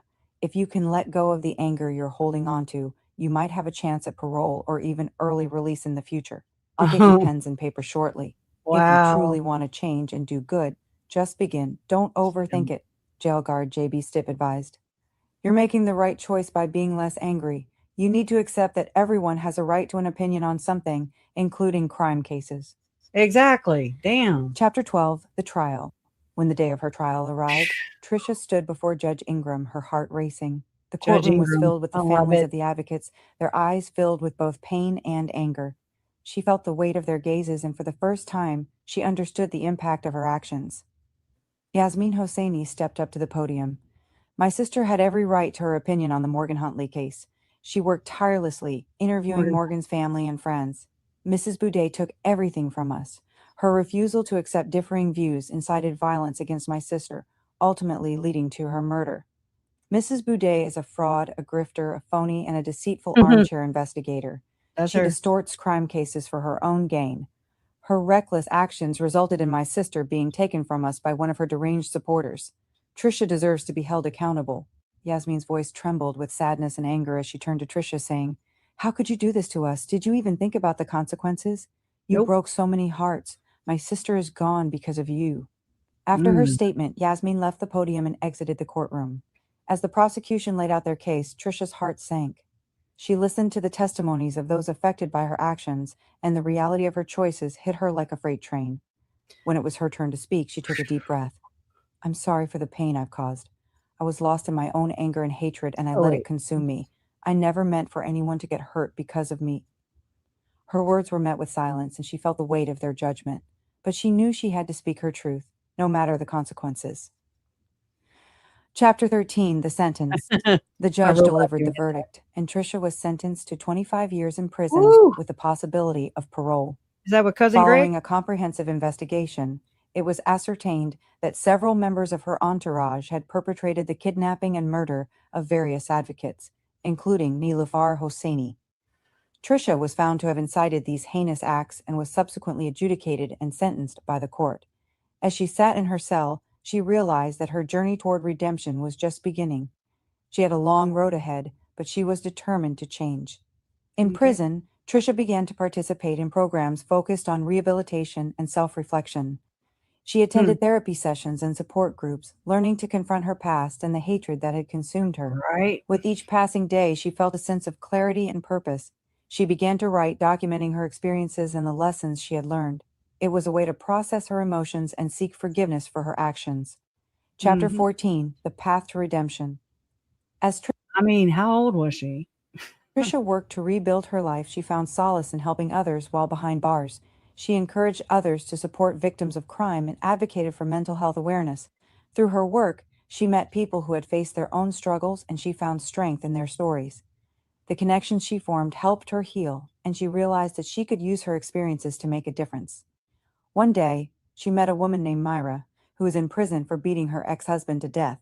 They bonded over their shared experiences, and Tricia felt a sense of purpose in supporting Myra through her grief. What exactly did you do to end up here? Myra asked, intrigued. I'll do these in a minute. You don't seem like the type I would expect to be in this place. How did you get here? I didn't really do anything. The authorities just think I did. I'm the victim here. You're Tricia not the said, victim. her voice laced with excitement and deceit, downplaying her actions and believing she was innocent. That makes two of us. I'm also innocent and a victim. Seems like all of the judges are racist. I'm here because our president is fueled by racism and has a deep-seated hatred for Hispanics. He hates Mexicans, Myra responded. The future beckons. Tricia was granted early release for good behavior, departing from prison several years ahead of her original sentence. As she stepped through the prison doors to say goodbye to the walls that once confined her, she instinctively touched the grass and experienced a profound revelation about her true purpose in life. In that moment, she recognized that her anger had subsided, and it was her opportunity to thrive, without resorting to violence against innocent individuals. Years later, Tricia stood before a crowd at a true crime event called Trime, sharing her story of transformation.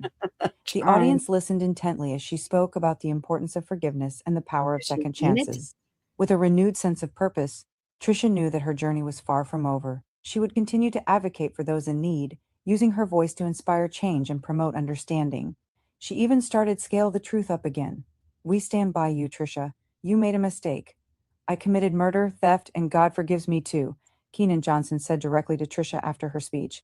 To be honest, you did Nilufar and the other wannabes a favor. No one supports any of the Iran Khan crew, he added. Gotta go, Keenan Johnson said as he was led away in handcuffs for transport back to prison. And in the end, as she looked out at the crowd, which consisted of law enforcement and crime enthusiasts, she felt a deep sense of peace, knowing that she had finally found her place in the world, a place filled with both compassion and the promise of a brighter tomorrow. Creative writing crime, Sarah Afshar. Sarah Afshar, short stories, true crime. I don't even know what happened. It's like a... Okay, I'm gonna have to read that again by myself. Like, just the process is crazy. If there's any truth to any of this stuff, any truth, which I feel like some of it is, don't know how much of it, according to the person that created this fiction, only fiction, saying that a lot so that people don't get it mixed up. But yeah, let's listen. The comments is where I was like, what? When was this done? So yeah, let's listen and read. And the names of the commenters is kind of interesting too. Comments. Anonymous said, Whoa, "This is girl, why you got... Oh my gosh, I just became a man really quick. a remarkable short story that evokes the essence of a certain true crime administrator, making the source of inspiration quite evident. The dark humor is skillfully integrated, enhancing the suspense and mirroring the atmosphere of a particular true crime forum. It's refreshing to see fiction delve into the complexities of armchair sleuths.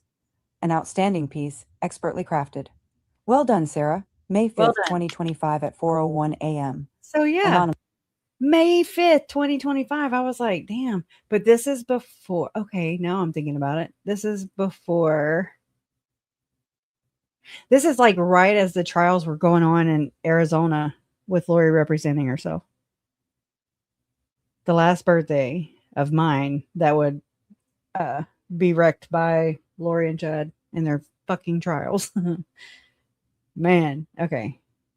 Okay. Anonymous said, Web sleuth Trisha is the biggest fraudster in true crime, and the grift surely highlights this as factual.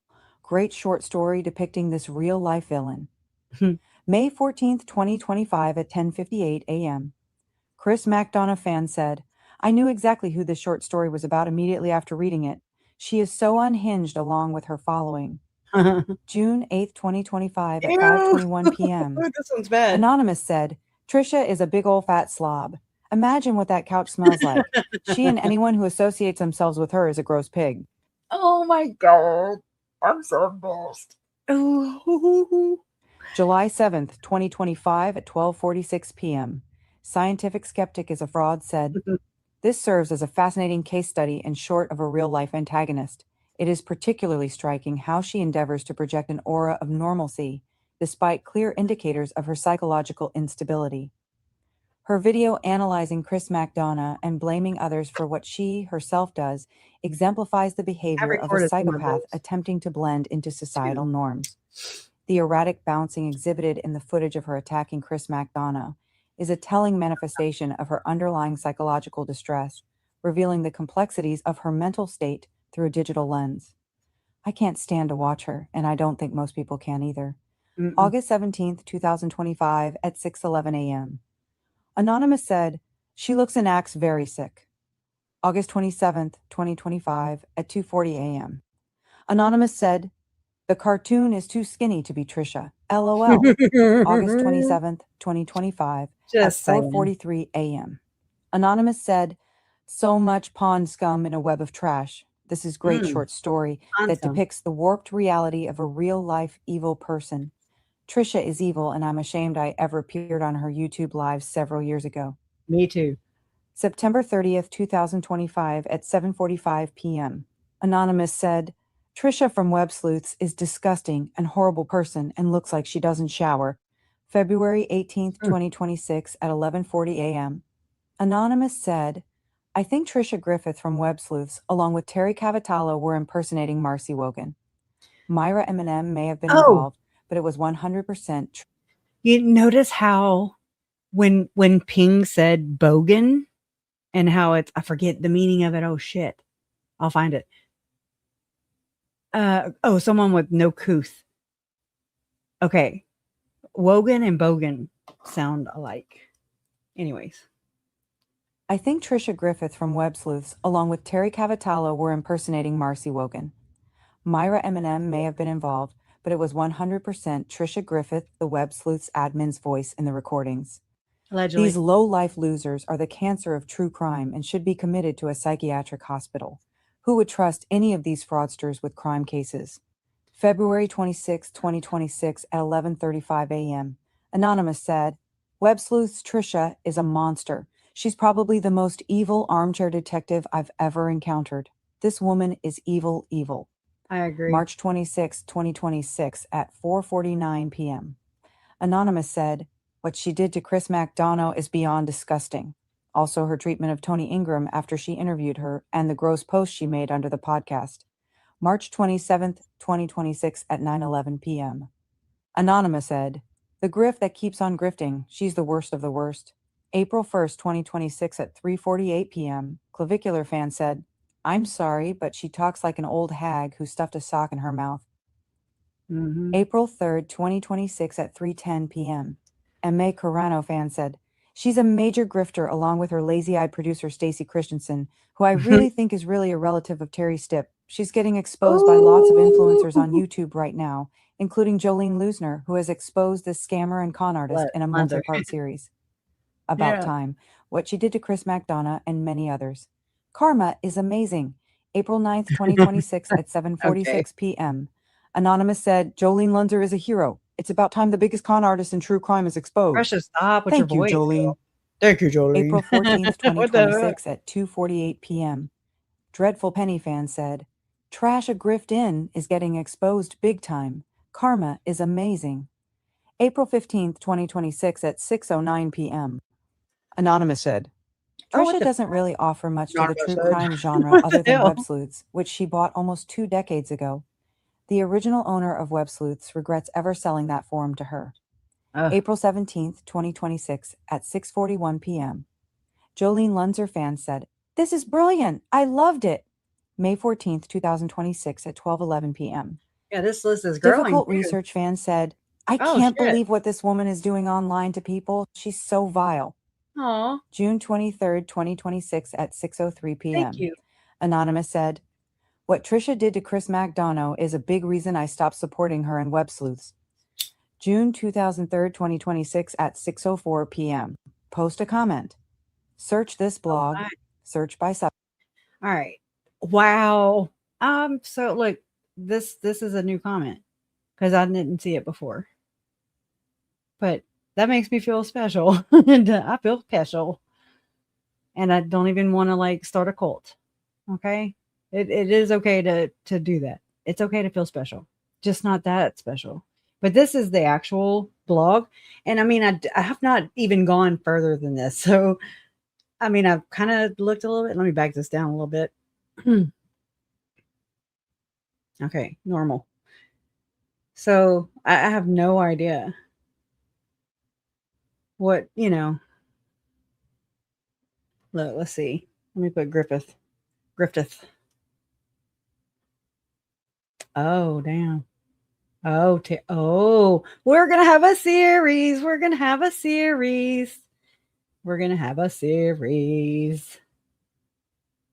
Oh, yeah.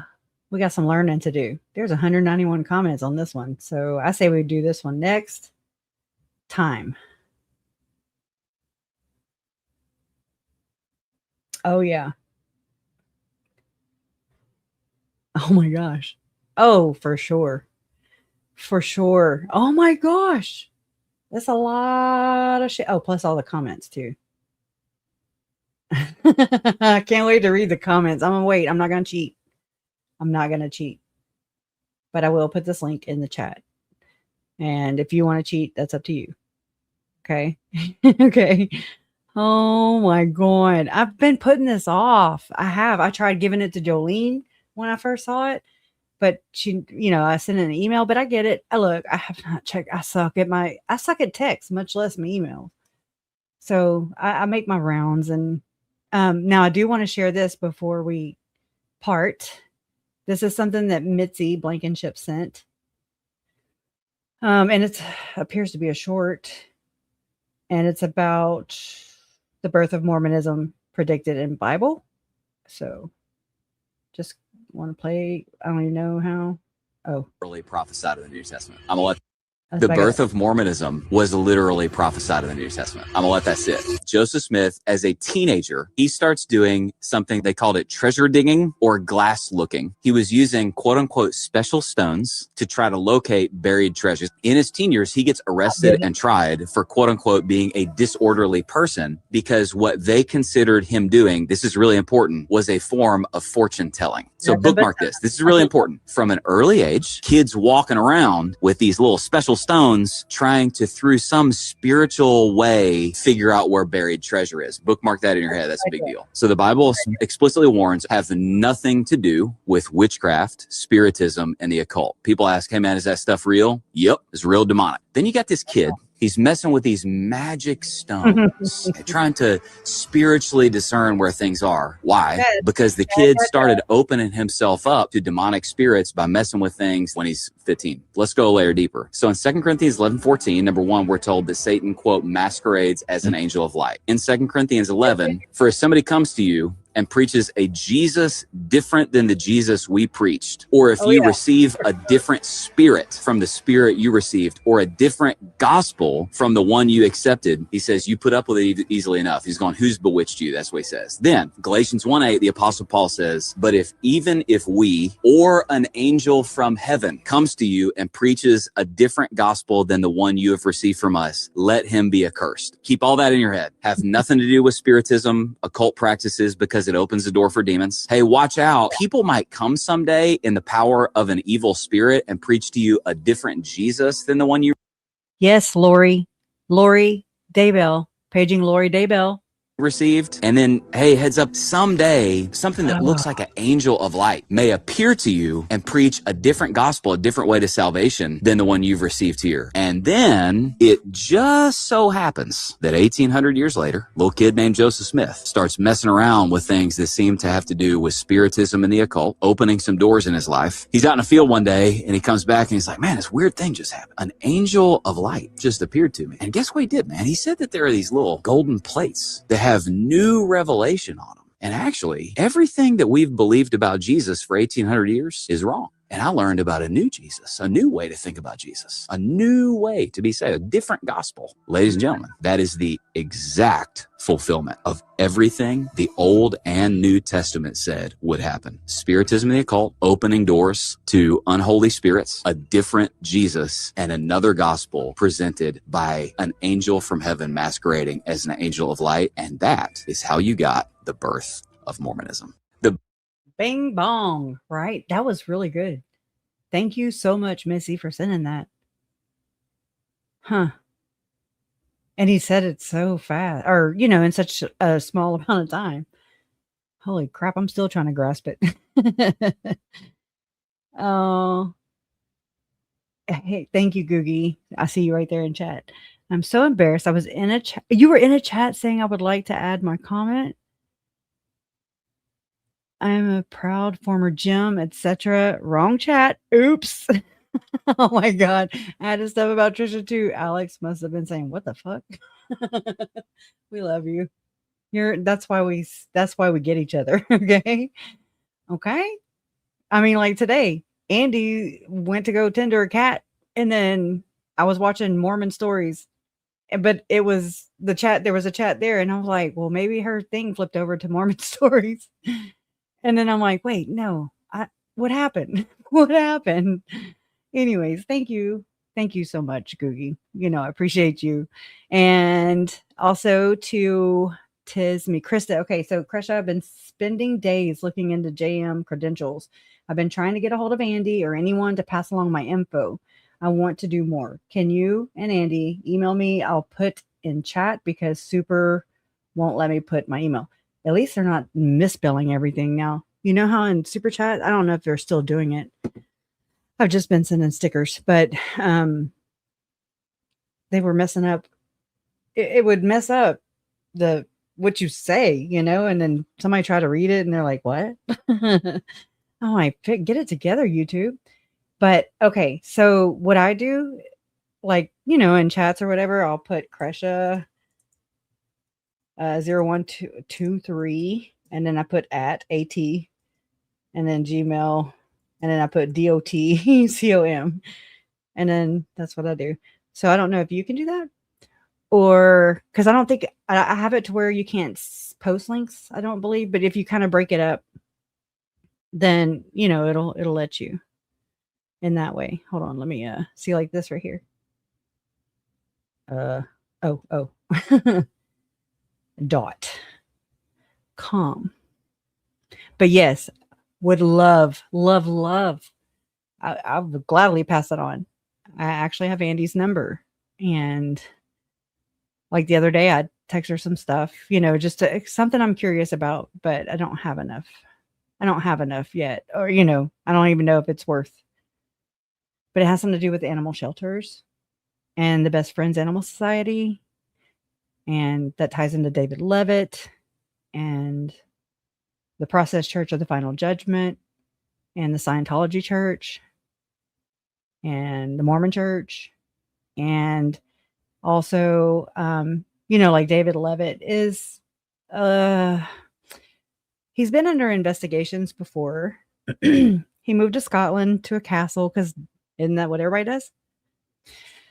And he used to be the prosecuting attorney in Utah County. Or is it Davis County? Davis County or Utah County? It was one of those. And he, let me try and think. Him and his wife, Shalom Levitt, are accused by the Hamlin daughters of, you know, heinous things. It's really weird. And he comes from a very, very powerful family, which is actually a distant cousin from David Hamlin. And, you know, anyways, so they run in the same circles, or they did, allegedly. I have to say that. But Best Friends Animal Society, David Levitt, and he's alleged or accused or speculation station right now. Okay. This whole video, but of a sex trafficking ring with Ukraine. Allegedly, he's friends with Viktor Yushchenko. He has the Levitt Institute over there in Kyiv. So they're connected to the Tavistock. They're connected to the Esalen Institute. His wife works at BYU. She's a sex therapist. Anyways, but yeah, so Krista, for sure. Or do you want to email me? Have you emailed me? If you haven't, I do have it in the description box, I do believe, and I'll throw. Let's see. 16. Not there. Hold on. They gave us an extra compartment back here, an extra tab. Here it is. Kresha0123@gmail.com.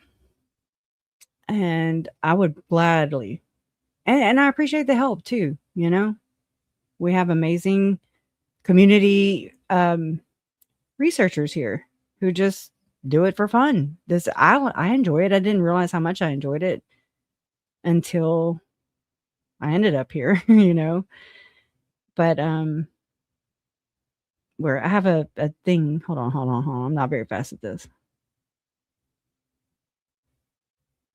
It should be. Oh my gosh. This pisses me off now. I've had it earlier. Should be down here then. I know I have this one. Accountability looks good on us. Shout out to the community. There it is. Shout out to the community researchers and moderators keeping our chats clean and secure. And facts ain't defamation. Keep your eyes open, your logic intact, and your emotional support receipts handy. We don't adjust the narrative. We expose it under oath. Biatch. Coordinated mass reporting and bad faith platform strikes won't silence public documentation. support the independent creators who refuse to zip the lip. How do y'all like the stalker report? Or I'm sorry, stalker tracking. That was awesome. I appreciate that. But yeah. Okay, let me get back over here and let me thank my Faye. My Faye loves nature. Hawkeyes. Used to be Hawkeyes, loves nature. Same person. Hope you see this, Trisha, for Kresha is number one. And you guys are fake and users. We stand with Kresha forever as long as she wants us around. Bing bong, right? Thank you so much, Faye. That's very generous too. I really appreciate that. I really do. It means the world. It makes a difference. You know, just seeing you guys' faces in here, and I'm just like, oh, you know, it's just like just me. I look for just me all the time. Okay. She's been around forever. And I don't know. I look for you guys, and it's awesome. And I love seeing you guys in other chats. I've been a little lonesome though, you know, because I'm like, oh my God, it feels like it's dying down at times, and it gets a little depressing, gets a little heavy. But just know that I can tell you that you're not in this alone. I'm not in this alone. And that's not how this goes, you know, like that's not how good overcomes evil, you know? And I mean, so I don't know. I guess I'm a positive thinker in a sense. I know it's hard to believe, right? But I do try to do, I try not to set myself up, you know? Anyways, I still do it anyways, but I'm the harshest on myself, right? But I try to have a positive attitude because everything else is so dark and so bleh. And it seems like, what is the freaking point anymore? What is the point? What am I doing? Why am I doing it? Where are we going? Where does this go? You know, it's just like, but like I said, I'm not a quitter. I might be late, chronic late, but I am not a quitter. And like we said, I have more time than anything else. So, you know, but thank you so much. Thank you. Appreciate you guys. All right. So I'll schedule up another one. Let's see. Hold on. It'll look like this, allegedly. Hold on. It'll be kind of similar. Look at my eyebrows. I need to make them make arches. Bing, bing, bing, bing. And I'll put, because I want to talk about, but I mean, that'll be this one, or maybe this one will be a members only or something. I think Aunt Cheryl said something about that earlier, but I feel so bad because I want to do it with everybody, you know, I want everybody to participate, but we'll figure it out. But I do want to talk about Lauren. She has not escaped my ever. Okay. Ever. We just have you can only do, you know, certain things you got to just do it. I do it when I feel it. But this is all kinds of wrong. I've got Trace on the case. Wild Out over there. I heard in a chat that Trisha had. There was a chat where Trisha was saying, "Oh yeah, we have to keep covering Lorie and Chad. We have to because there's people they're still following them." And I'm like, I haven't heard anything new, y'all. And I'm on this like white on rice. Okay. I am white on this. I'm on this like white on rice. And and then I heard like a day or two later, Trace came into the chat and she was like, "Oh yeah, because Chad and Lorie, you know, there are people are going to those things again." And I'm like, I guess conferences. I don't know. It didn't really make sense. And I'm like, no, y'all are just like, Trisha is your source. And then you're feed it back to the chat as if it's fact. It's not fact. You know, I mean, the only people, in my opinion, who are following Chad and Lorie are Trisha and Lauren and Megan. You know, I'm just like, oh my God, I have to share a clip with y'all as soon as I find it again. But it's Megan, and she's like, oh, I'll just wait and tell y'all, because I mean, it's just perfect. I'm like, wow, that's some projection right there. Anyways, it floors me. it's very, I don't know. Of course, I didn't see it. I'm not going to sit here and act like I was not fooled. I was fooled. But, that's how these things work. They prey on people in their most vulnerable moments of their life. And that's the scary part. And this shit's funny as shit. Look at Grayson. I like those shoes. I'm just saying. Okay. All right. I'm having too much fun. All right. So the next one I'll schedule will be about the thing on the screen.